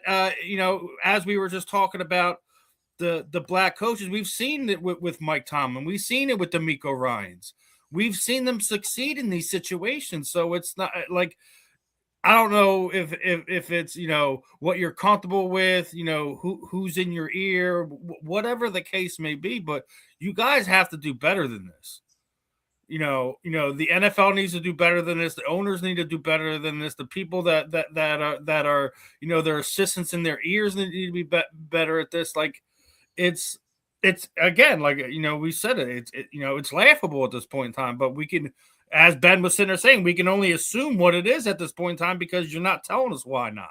Listen, I remember being a kid and just listening to football commentators talk about the quarterback position and how they describe that position versus other positions. And I remember, and I'm talking about this is like mid 80s, okay? The quarterback was smart. The quarterback was a leader. The quarterback was, mentally tough and all this kind of stuff. And you also recognize that the quarterbacks that they were talking about were always white, well, I think, and then the players who were receivers and DBs, they had quick feet. That was a real thing. That was a real narrative that you heard over and over again with football commentators. Okay, so we've evolved that. Now, obviously, we do have some black quarterbacks who are doing well. Some of the best in the league. That's. I think we've moved past that. But where that conversation has evolved to in leadership is coaching. So it's one of those things where it's like, we've had a couple of brothers coach who did well, had good careers, respectable careers, but still we're not where we need to be, and listen, as this thing moves on, that will change. I think we have to continue to call it out for what it is, but it will change. I mean, just, things evolve. It's unfortunate that we have to even be in this position and that we find ourselves in this position, because it speaks so much about the reality of our society, but people ignore that. Man, it is what it is, y'all. They're doing it, on Front Street in plain sight. They ain't hiding it. They, what I'm saying, this is what they think about you. But hold on, bro. You might be, you really might be on to something with that, because it's funny, right? Like, and maybe you do this too. Bill Polian. We can't even talk about Lamar Jackson, how he's a glorified running back, and I'm like, the guy that won the Heisman at Louisville is a glorified running back? Yeah. Okay. So let me get this straight. He was considered the best player in college, yeah, at quarterback, yeah. But he's a what? He's a glorified running back. I said, wait a minute. I go, what would you rather have, a quarterback that could just throw or a quarterback that can throw and run? I would want to do a threat. I think I would want to. And I think in 2025, I think it was a record. I think it was like 16 starters. I think by like 60, half the league, I think, was black quarterbacks to start the season this year. But them narratives work, boy. Oh, them narratives work. They keep on saying it. What you mean, man? He ain't as, the NFL had a concussion settlement. They did race norming. Oh, so now my brain ain't even functioning right because what does a black brain look like? It ain't as smart. You sure? I'm telling you, this stuff goes so. And the thing about these owners is they don't have to bend. That's what they don't have to adjust, because people are gonna assume I hired him. I said, well, dude, I mean, it's just like, I just want to know what it is. Because if you know what it is, the reason why they're not gonna reveal it is because they know if they tell us what it is, we can overcome it. I can't reveal what it is, because if I do, and Jalen Hurts get a different level of scrutiny. I'm not saying he get a different level of scrutiny because he got melanin in his skin. I'm saying you would think he's done nothing compared to Josh Allen and Justin Herbert and Joe Burrow. And these guys have done nothing compared to what he's done. But when Josh Allen wins, he's a man. And when he loses, it's everybody else. When Jalen Hurts wins, it's because of who he got around him. And look at his team. Of course he's gonna. And I go, wait a minute. Dalvin Cook, all pro. Saquon Barkley, all pro. Had Stephon Diggs, all pro. AJ Brown, all pro. Dawson Knox and all those. I'm just saying it starts and ends with the narrative for me, because Stephen and Marvin. If you talking about a quarterback without you even saying how he look, I can tell you what color he is just from the narrative. And I should be able to do that. Well, let's throw the monkey wrench in here. Then why don't we see Patty Mahomes be treated in that way? Because his skin is light. They feel more comfortable with him. I'm just telling you. Think about this. You wouldn't even. I'm gonna give you a little nugget. When they did the whole I'm Trayvon Martin stuff, they didn't think that Patrick Mahomes was gonna do it, and he did it. Roger Goodell, them like, no, he's not gonna do that. He got a white wife. He's a black dude. Look, Steven, these type of conversations to me need to be had more, not because it's February either. It's because it's the freaking truth. It's almost like this. When me and Marvin talk to our young boys, our sons, the conversation is different. Because our sons say, Dad, that kid ain't as good as me. We got to go, yeah, son, I know. That's the hard part you're going to have to get. Daddy, but I know. You see what I'm saying? It's like, Arch Manning ain't even that good. And he's going to be the #1 overall pick. Why? Why is Arch Manning? Oh, that's a man. Even the people going to get it. That's why he came back. I could come back to Texas because I want to win a national championship. What would Texas know about winning that championship in 2005? Boy, was you even born in 2000? Anyway, I'm just saying this situation that goes on when you start talking about the owners and the coaches and the different things. It's mentality, man. It's this good old boy. You know, I ain't been to a country club yet. So the people that think, man, you just mad, I don't give a F about it. That food probably ain't even good. Like I ain't mad at people that get in the country club.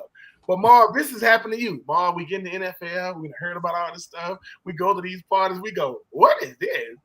Is this what y'all be? Maybe it's just me. You know what I'm saying? You like, bro, like, they be like, how was it, man?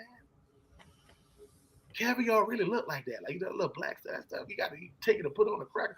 I only ate it because they looking at me. I'm like, what the bro, give me that. I'm telling you, no one's jealous. I think people think, B, y'all just mad. Mad at what? We're not mad. We just want to know what's up. Van Joseph's wife thinking, baby, this is it, right? How did it go?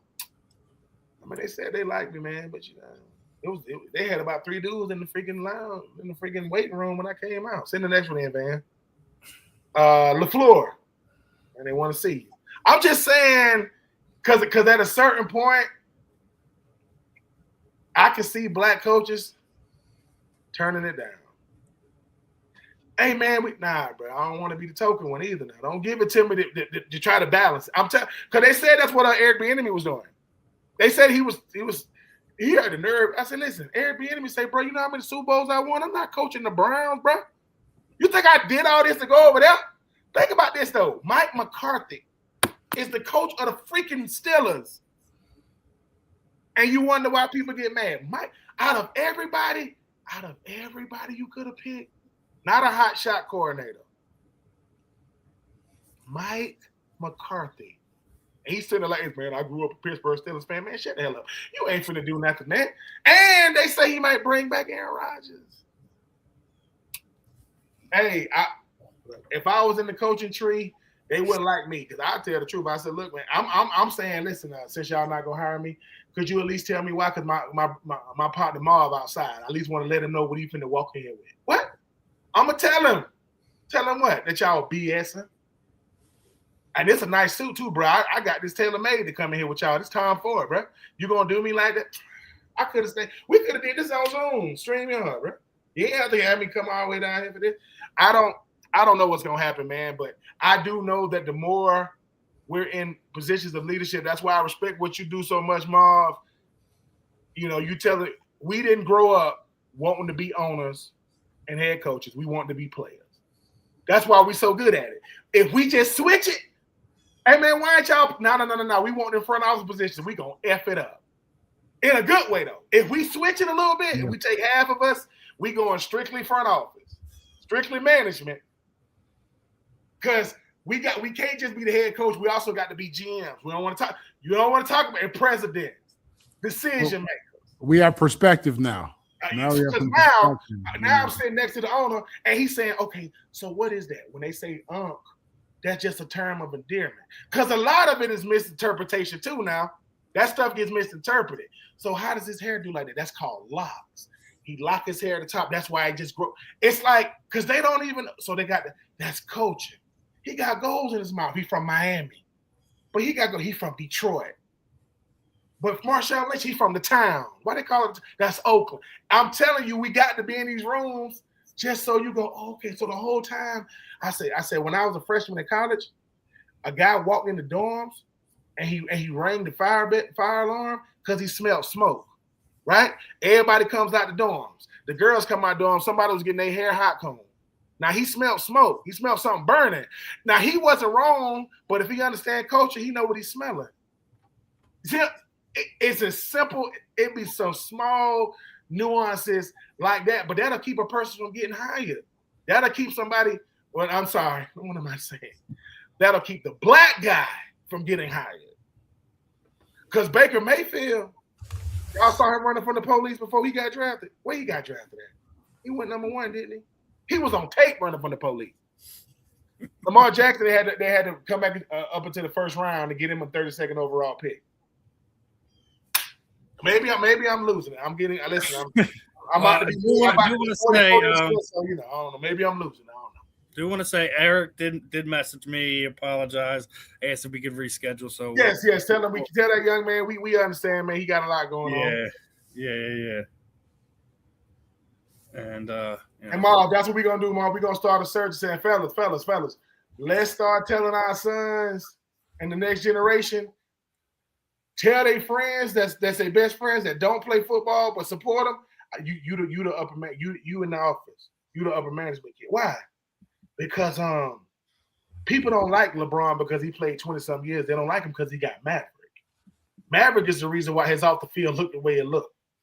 Because Nick Saban was gonna start a show called The Shop. He was gonna start another show Nick Saban was gonna have a show in the barbershop. The nerve. Anyway, and they said that Nick Saban said you could have the same show, different shows but the same name. LeBron people said, nah, that's taken. He like, I'm gonna still try it. Did he do it? They said, dude, you can't afford it. I know you can afford LeBron lawyers, but he got lawyers. You don't want to do that. So, well, I got about 5 more things I want to kind of get through. I want to see if we can kind of get through this, right?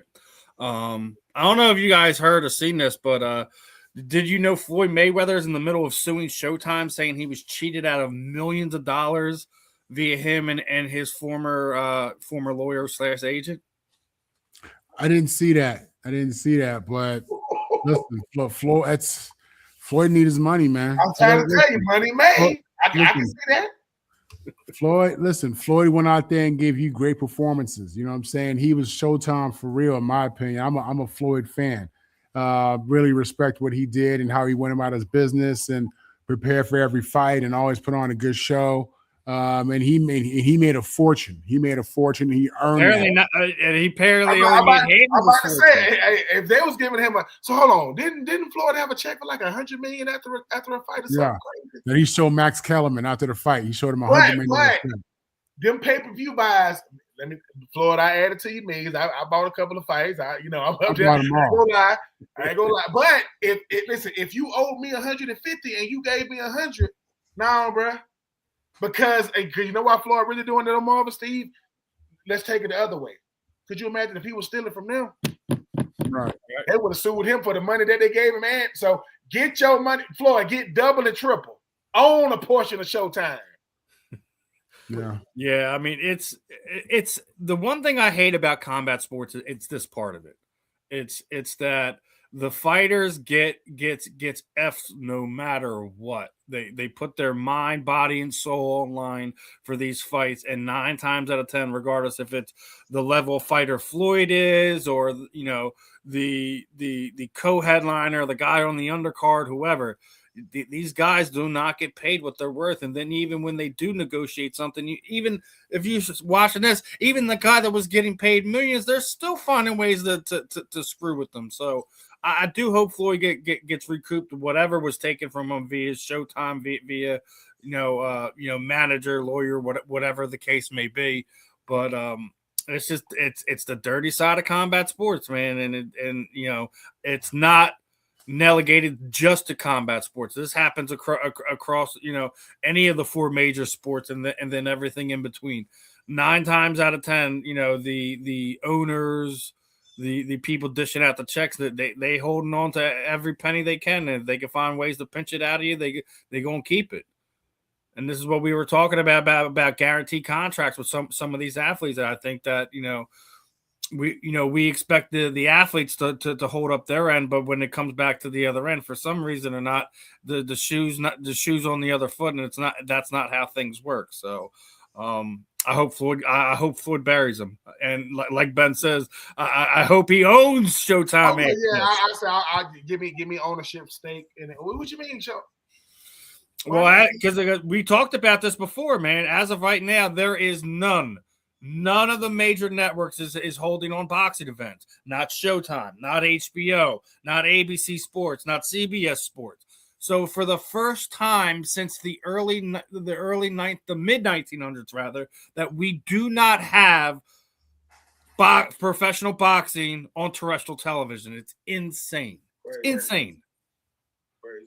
So, Got to get that heavyweight division back right. That's the one that used to do it for them other weight classes, man. With the Riddick Bowles and the Mike Tysons and the Vander Holyfields. You know what I'm saying? I mean, you want to see them big guys. I know we had Deontay Wilder, but hey, man, he was a knockout artist. But hey, I hope it does come back. And Floyd, get every dollar, get every cent. Yeah, man, he was missing Showtime, man. Stop, Floyd Mayweather. Stop playing. Yeah, man. They wasn't telling him about all those HBO, all those pay-per-view purchases, man. You know, I mean, they left a few off the table. His lawyer said, yeah, they found him. Yeah, his lawyer said, we punched them numbers, bro. I know. They said, what if I told you it was double that? Well, stop playing. Yeah. The dirty side of combat sports, it pops out every so often, and unfortunate. It's not relegated just to the smaller fighters. Even the big name guys are getting bent over. And Floyd, go get your money, my man. Go get your money. Couple more football topics I kind of want to get to. Now, this past season, we've seen Cam Little right in the middle there, broke one of the what was thought to be one of the unbreakable records as the longest field goal, right? So when we're looking at this list, do we think any of these things are gonna be done? Derek Thomas, most sacks in the game, right? Autogram, consecutive championship appearances. Buccaneers, the longest winning streak. You got Jerry Rice career yards, Don Hudson most points scored in one quarter. You got a couple fun ones in there. What are outside of this list? Are there some of the ones that you feel is unbreakable? I mean, I don't think anyone's going to touch any of Jerry Rice's records, because even after the age of 32, he still put up amazing numbers. So I think Jerry's probably one of those guys on that list, and it don't matter what happens. I don't think anyone's gonna ever touch that. I mean, Bruce Smith with 200 sacks, ain't nobody doing that. I know he got the most sacks in NFL history with 200. I'm trying to think of a record ain't nobody gonna touch. I mean, ain't nobody gonna get Emmitt Smith rushing record, man. You ain't gonna get that many. I know that Derrick Henry is nice, but you won't get. I don't think he's gonna get it. He gonna try. He's at 12 now. He needs to get to 18. Yeah. And he's already 32, 33 now. Yeah, I think he's 30, 31, something like that. So Brett Favre consecutive games. Yeah, he's the Iron Man of football. Yeah, obviously, I think that's one of the things that Eli Manning missed out on. I think if he probably would have stayed another year or two to go after Brett, because he had I think he was well over 200 games when he retired. I think if he stayed on just a little bit more and had that under his belt, we were just talking about how he's not there. That would have gave him some of the cachet to probably have him in that argument. But Brett Favre's consecutive game streak in the NFL is beyond amazing, considering what we know how hard this game is. When he played, he didn't have any rules to protect him or anything like that. And we all know how he did it now. Battling addiction, for all intents and purposes. But man, I mean, how many games was it consecutively for Brett Favre? A lot. It's at the bottom of the list, but I can't seem to see it on here. Hold on. Yeah. When you consider that the quarterback is the most targeted person on the field, every defense is designed to attack the quarterback. And like you had said, Steve, this is back when before had any rules about head-to-head and collision and, protecting the quarterback. That didn't exist. You put some dirt on it and you get back out there, you know. And I mean, this dude, unfortunately. Oh yeah, it's almost 300. It's 297 consecutive real games. It's a lot. If you include, now here's another crazy one. If you include the postseason, it's 321.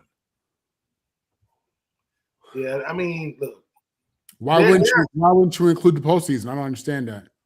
Because I think you can include it because it wasn't consecutive, because there was postseasons that he did miss, even though that he was doing the same thing. So man, listen, if you know what I know, if you play in that box and you play damn near 300 games as the most targeted. I mean, there's when you talk about what every player respects, people saying, like, when people say, man, how many years is this? How many drafts is that? How many coordinators is that? How many? Dude, that's a lot of. That's the Cal Ripken Jr. stuff. You start comparing that stuff in football game, man. That's and let me say this. That's regardless of what you did. He was still putting up numbers, right? But dude, you still starting? Yeah, dude, I was starting Tecmo Bowl. What?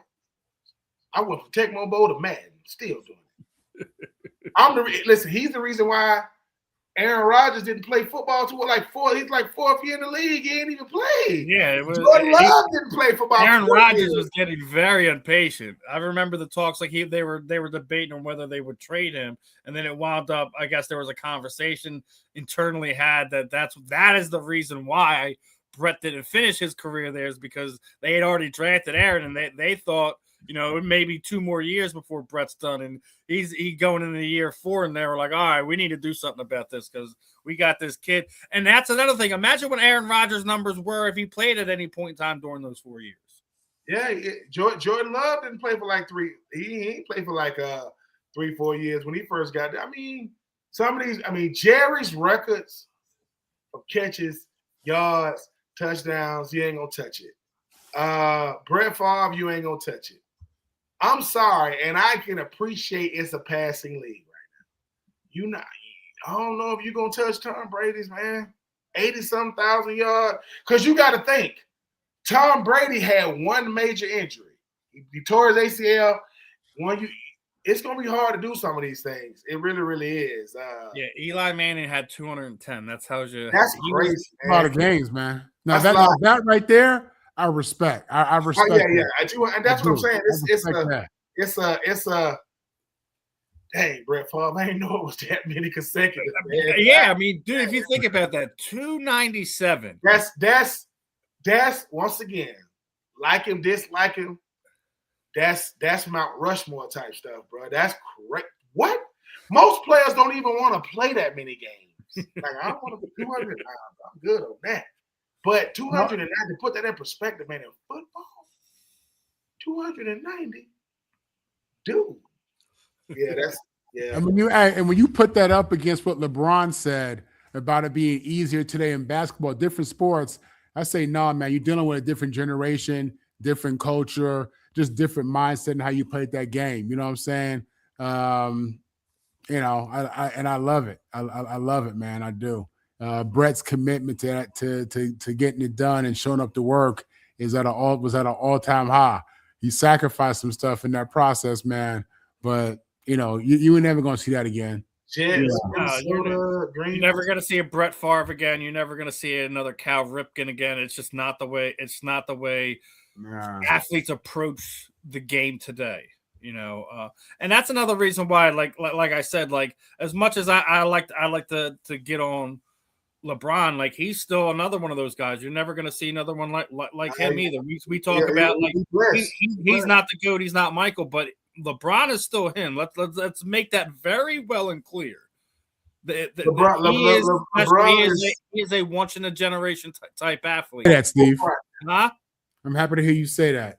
Listen. I'm hard on people, but I give them their due. I'm never gonna not sit there and say that this guy is an amazing athlete. He's an amazing athlete. He's been doing it for more than 20 years. That doesn't happen very often in the NBA, let alone any other sport. Yeah, I mean LeBron James played long enough for his son to get drafted on the same team he's on, right? And the thing about it is, everybody said LeBron need to. Dude, he ain't even. People say he don't play like he used to. He's 41. You got your game. Your game has to change a bit. That's sitting there saying that Kareem Abdul-Jabbar played the same way that he did when he was known as Lou Alcindor. Like, come on, stop playing with us, people. I mean, look, I listen. When we gonna clip, what do Steve say? What do Scott say? We're gonna clip that when you were talking glowingly about LeBron. We're gonna add him. We're gonna send it to him and say, listen, Steve just wants you to don't know. You just ain't Mike. But here's the thing: nobody. He doesn't need to be. He's the Mike of his generation. Nobody's Kobe. Nobody. Right? If I can end the debate when it comes to, if you say who's the greatest basketball player of all time, if we're being honest, it's Kareem. Kareem is the greatest because Kareem did it everywhere. He was the greatest when he was with the Lakers. They retired his jersey with the Bucks. They retired his jersey with the Lakers. He's the reason why cats wanted to be you. He's the only reason why basketball players want to go to UCLA.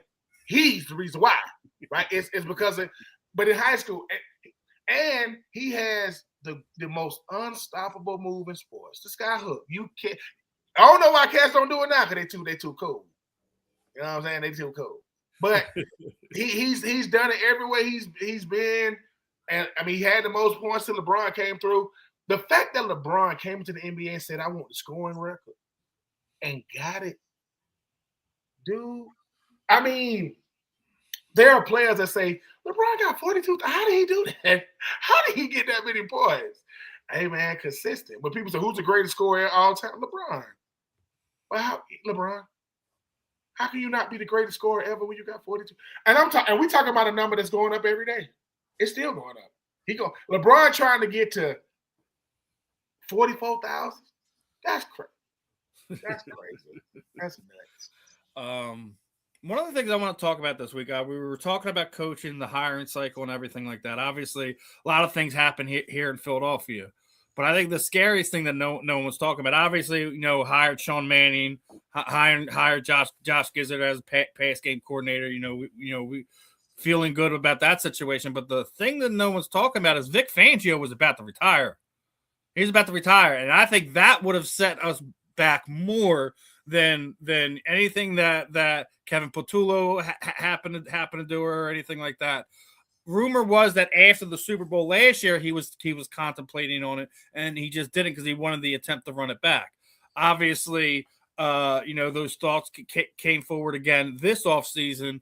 The upper management, whether it be Mr. Lurie, Howie Roseman, Nick Sirianni, whatever the case may be, talked them into coming back this season. And we were talking about it last night that guys like Andy Reid, Vic Fangio are getting to the point where they're going to be walking away. Going into this year, going into next year, who do you feel like might be potential coaches that'll walk away at the top of their game? We just lost not one but both of the highest tenured coaches in Harbaugh and Tomlin, both going to other Harbaugh going to another program. Tomlin's by taking a year off. I believe he will be Marcus Powell's coach next season. I believe he's going to be a New York Jet next season. You can quote me now. I'm sticking with that. But who would you be surprised to see retire, walk away among the current coaches that we have across the NFL? Yeah, across the NFL. Who would be surprised? Something. I think that Sean McVay is a young guy. He got into head coaching at a young age. He's had obviously a lot of success, and it would and wouldn't shock me to see this guy go out with Matt Stafford. To be honest with you, take some time off and regroup possibly.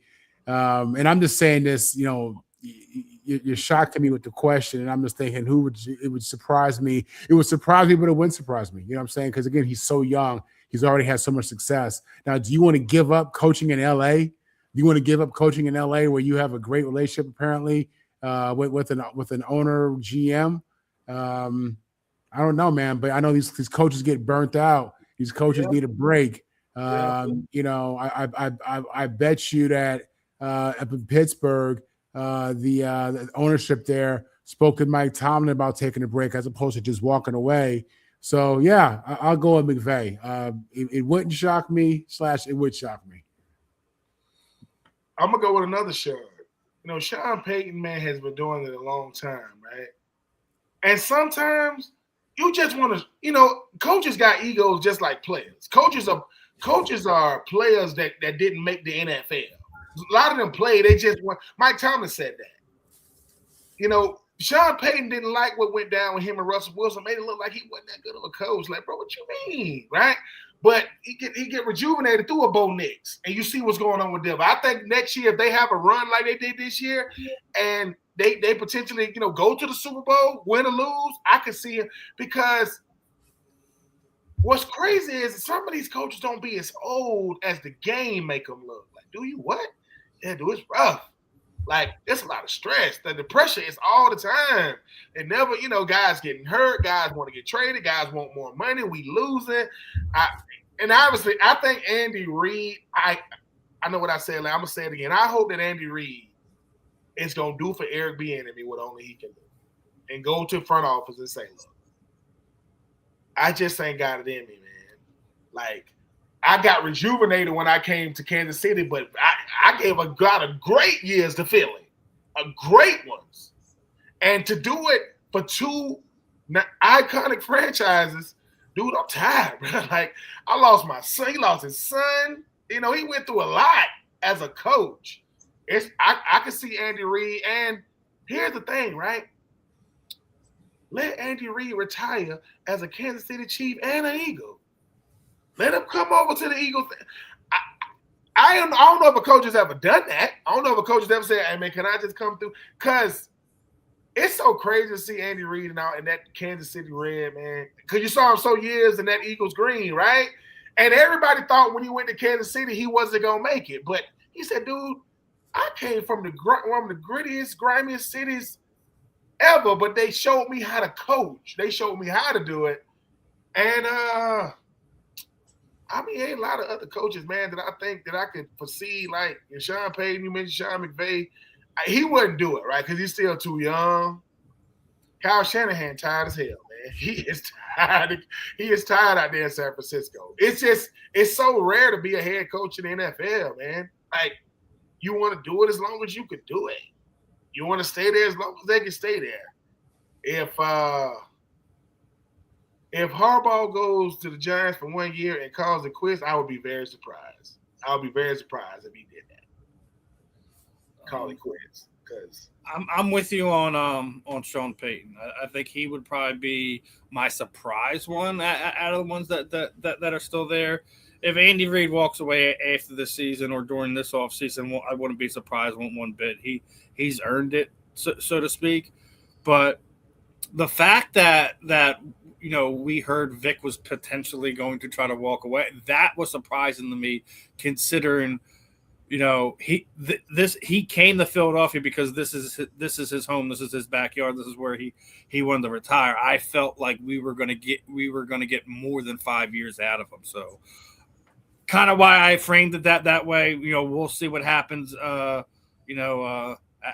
we move along over the next offseason, if Vic does walk away, and another one, even if he does decide that, another one of these guys that earned it. But I guess those are the.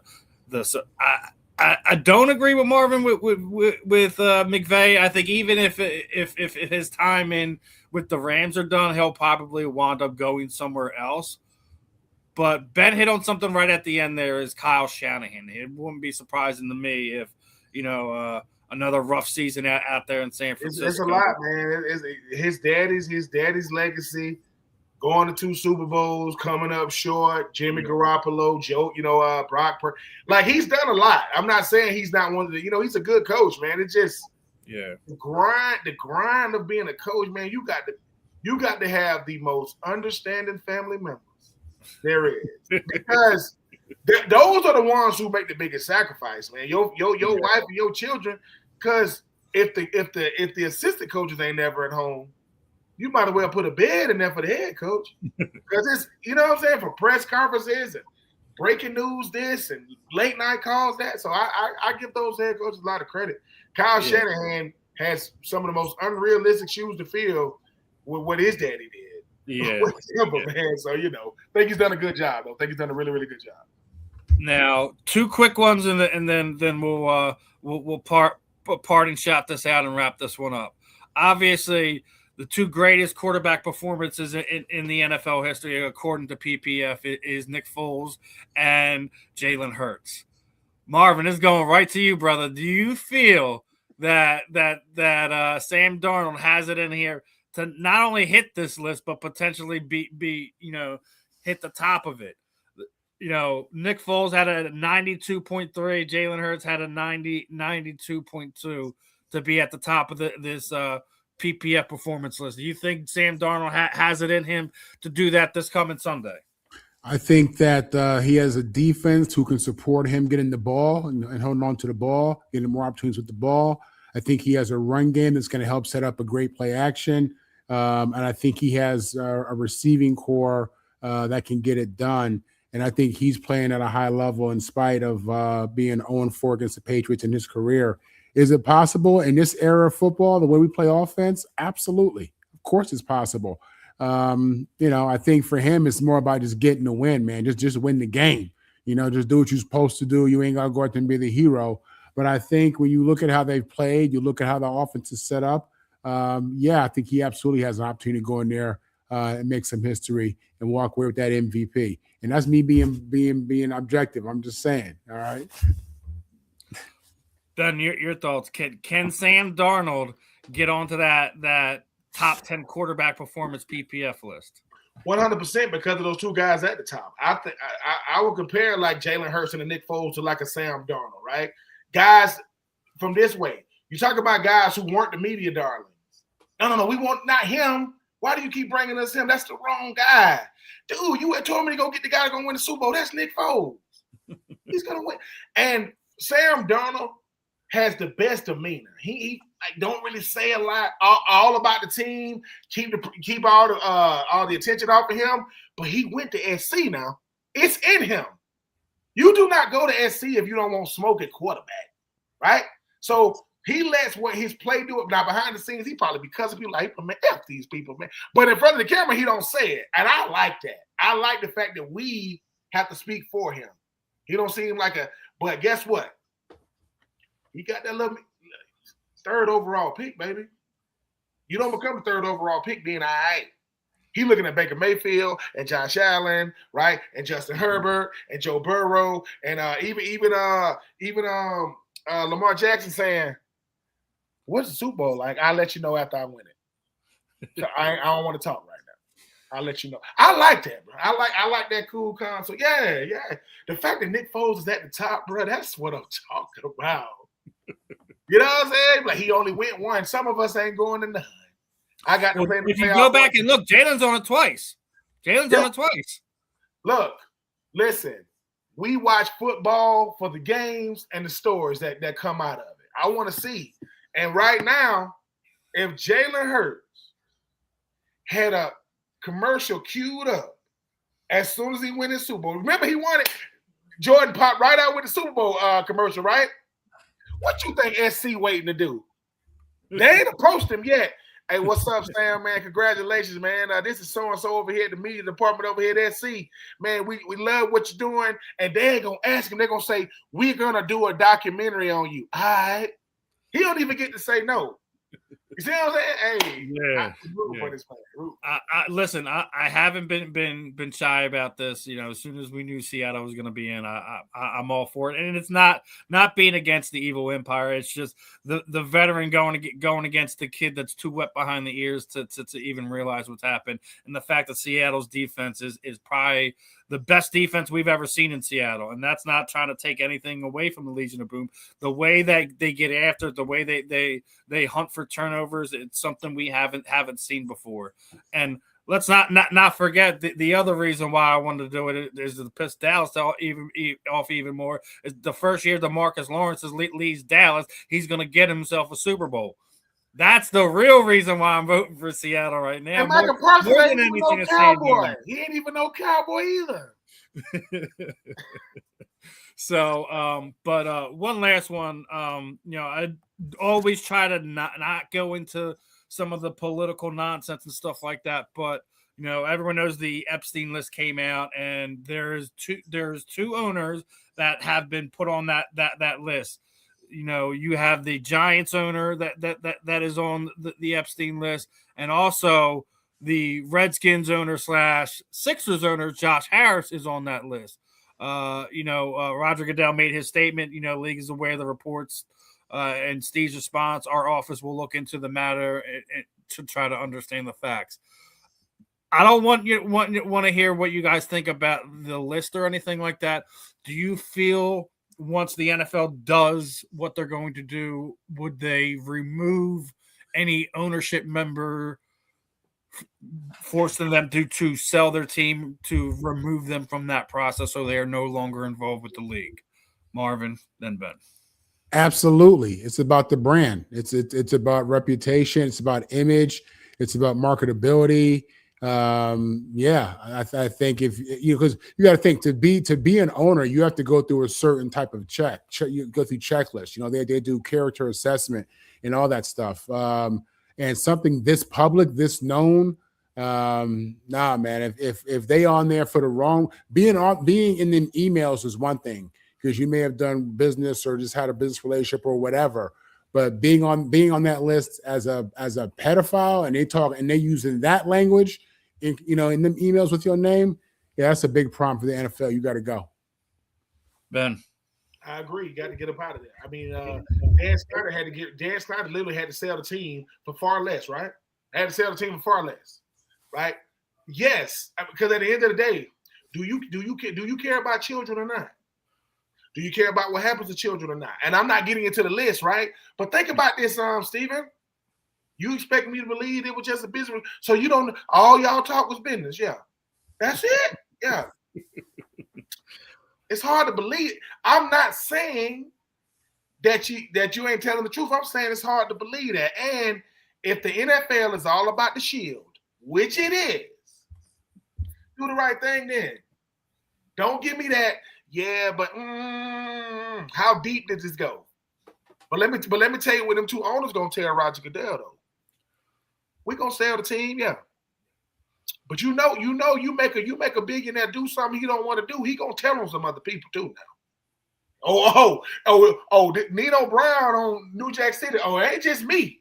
Right? So, but I do think you get rid of him though, because I don't even think it's negotiable. I don't even think no, because at a certain point, right, we got to speak truth to Powell, and you got to tell Powell down sometimes. You can't just keep on telling him you shouldn't have done that.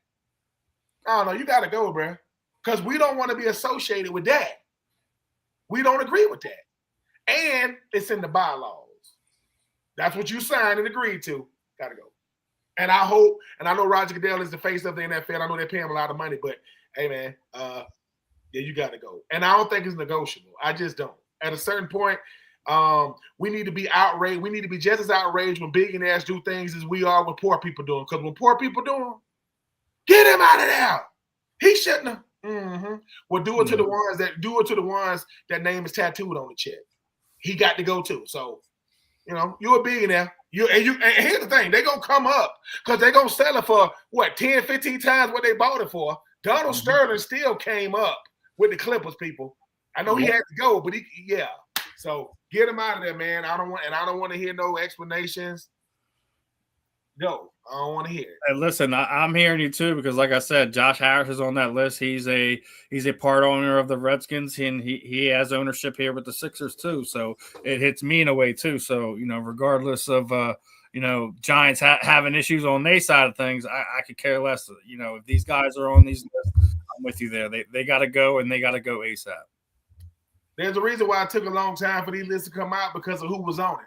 I think it's going to get worse as we continue to get the unredacted versions of them being brought to our attention, and it's sad that we're sitting here damn near 10 years since this man's death, and we still dealing with this because of the fact that who he touched both, politically wise, entertainment wise, etc. Like I don't care who you are. If you were involved with this, I had knowledge of what this man was doing, and you engaged in all of it, you need to be. If you had knowledge of it, and didn't do anything, you just as bad as the people that were involved in it. Because at the end of the day, I'm like you, Marv. Look, man, once again, we got to get into these rooms to start saying, hey, now we ain't doing that. What you mean we good with that? I ain't good with that. I just want to, no, put it, because man, sometimes you guilty by association. Yep. Now, as we wrap this up, last thoughts, Marvin, then last thoughts, Ben. Listen, it's the unfortunately it's that sad time of year. Football's almost over, you know what I mean? And that's hard. It's a heartbreaking situation. Whenever it gets to the playoffs, I get a little sad because I realize what this really means. So let's just enjoy this game, enjoy these next couple of days, all the Super Bowl talk, take it in, and this Sunday will be the holiest of all, and it'll be bittersweet, and I really mean that. So. Yeah, Marvin, there's no off season here on the Fan in the End. It doesn't matter. Me and Ben been through a couple off seasons. There's always plenty to talk. It may be the UFL ain't the same, y'all. I ain't gonna lie.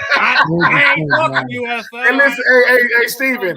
Marvin saying the UFL ain't the same. And breaking news: the new president of UFL is Marvin. Yeah, I think this is one of the best products. That's how it goes. They throw that money at you. Next thing you know. Hey, man, listen, man, money talks BS run a marathon. Right. But with that being said, this show shows me why, I enjoy being on here with you guys. Being a former player, and Marv can speak to this, it's hard to replace the game, man. That thing is addictive. But Stephen A. Smith said something, I agree. He said the reason why I want to do sports media is not because I don't want the sports world, I want the whole world. The whole world comes through this door. This content is incredible. Marvin, adding you to this 3-man weave, make this thing what it is. It's a pleasure having you on. And before and after, Marvin Powell, the second. No, I'm sorry, the first, because you the third. Who's the first? My grandfather is Sergeant. Okay, I was making sure. I want it because I'm like, wait a minute, now he's the third. Okay, we're gonna make sure that the Powell family is treated like the Manning family. And say, hey, man, that's what I'm going to do. Somebody, hey, man, how you feel about Bill Belichick? F Bill Belichick. Why is Marvin Powell not in? Who is that? Yeah, look his name up. F Bill Belichick. He'll be all right. Bill Belichick ain't in the Hall of Fame, but him and his lady just broke up. He pissed. That's why he's pissed. Forget the Hall of Fame.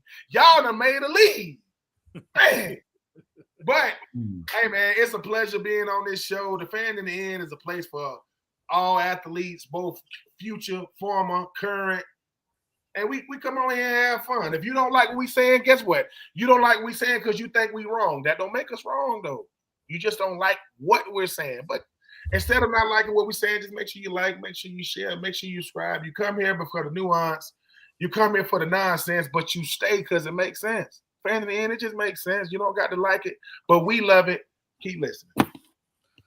Yeah, it's always fun, talking all aspects of sports with you two gentlemen. So, we gonna keep doing this as long as they allow us to, and continue to talk everything: football, basketball, baseball, hockey when it makes sense. Listen, we're gonna debate everything here on the Fan in the End, and this y'all be seeing me looking. This is what I'm looking at. You see this right here? No, don't be all shy now. Go behind that here. This will be trying to make appearances all the time. Look at the camera. Say something. Okay, go. Because I'm in this room and we used to lock the door, but she'll hit it with her nose. She'll hit it. And we don't, you know what I'm saying? And so when you hit the door, y'all can hear the door going boom. I'll be like this. Because it goes out to my backyard and she can, and she's I don't know if you've seen this. There's been multiple times where I've done interviews with some of my combat sports athletes, and they dog just has to come in. We were doing it with Joe Elmore, last weekend, and he's like, my dog's trying to join the interview. I'm like, let him join, because I'd rather have him or her pop in on camera than hear him barking because you ain't giving them the attention they want. So, Taylor, you made your Fan in the End debut. All right, you did it. You're famous. Well, that should put a wrap on this one. Again, guys, we are going to reschedule Eric King for some time. Over the next few weeks, we'll get him back on here. We'll be back tomorrow with a special interview for our combat, our health and wellness expert, Mr. David Schmidt will be on. So we'll be talking everything, health related, recovery related, as far as our performance athletes go. Obviously I've already said it, Knuckle Mania is here. So I'm going to be covering that this weekend. Keep an eye out for some extra content, interviews, stuff of that nature. And we're going to be doing a whole lot more here on the South Florida Tribune. So appreciate everyone tuning in. Appreciate, our knuckleheads in the chat. We still on here. We still talking. We're keeping it real over here. We be here as long as we need to be, my friend. But other than that, another fun one in the book. We will be back tomorrow. We will see you guys throughout the week. Marvin is doing what? One of 3 today. He's gonna be a busy man here on the South. Mark putting the rounds on was it Wednesdays and Thursdays? Wednesdays. Listen, and Marv has already let y'all know when Sam Darnold win it all, you think you couldn't deal with him by talking about SC before. Melvin. I'm praying for you, man. About to get ugly. Yeah, it's gonna be ugly. It's gonna be fun, guys. Make sure you like, subscribe, hit that QR code to subscribe to the YouTube channel. Smash that notification bell. Do not miss on any of the programming here on the South Florida Tribune Media Network. For this episode, I'm Steve. That's Marvin. There's Ben. We will see you guys tomorrow. Peace out. Have fun, my friends.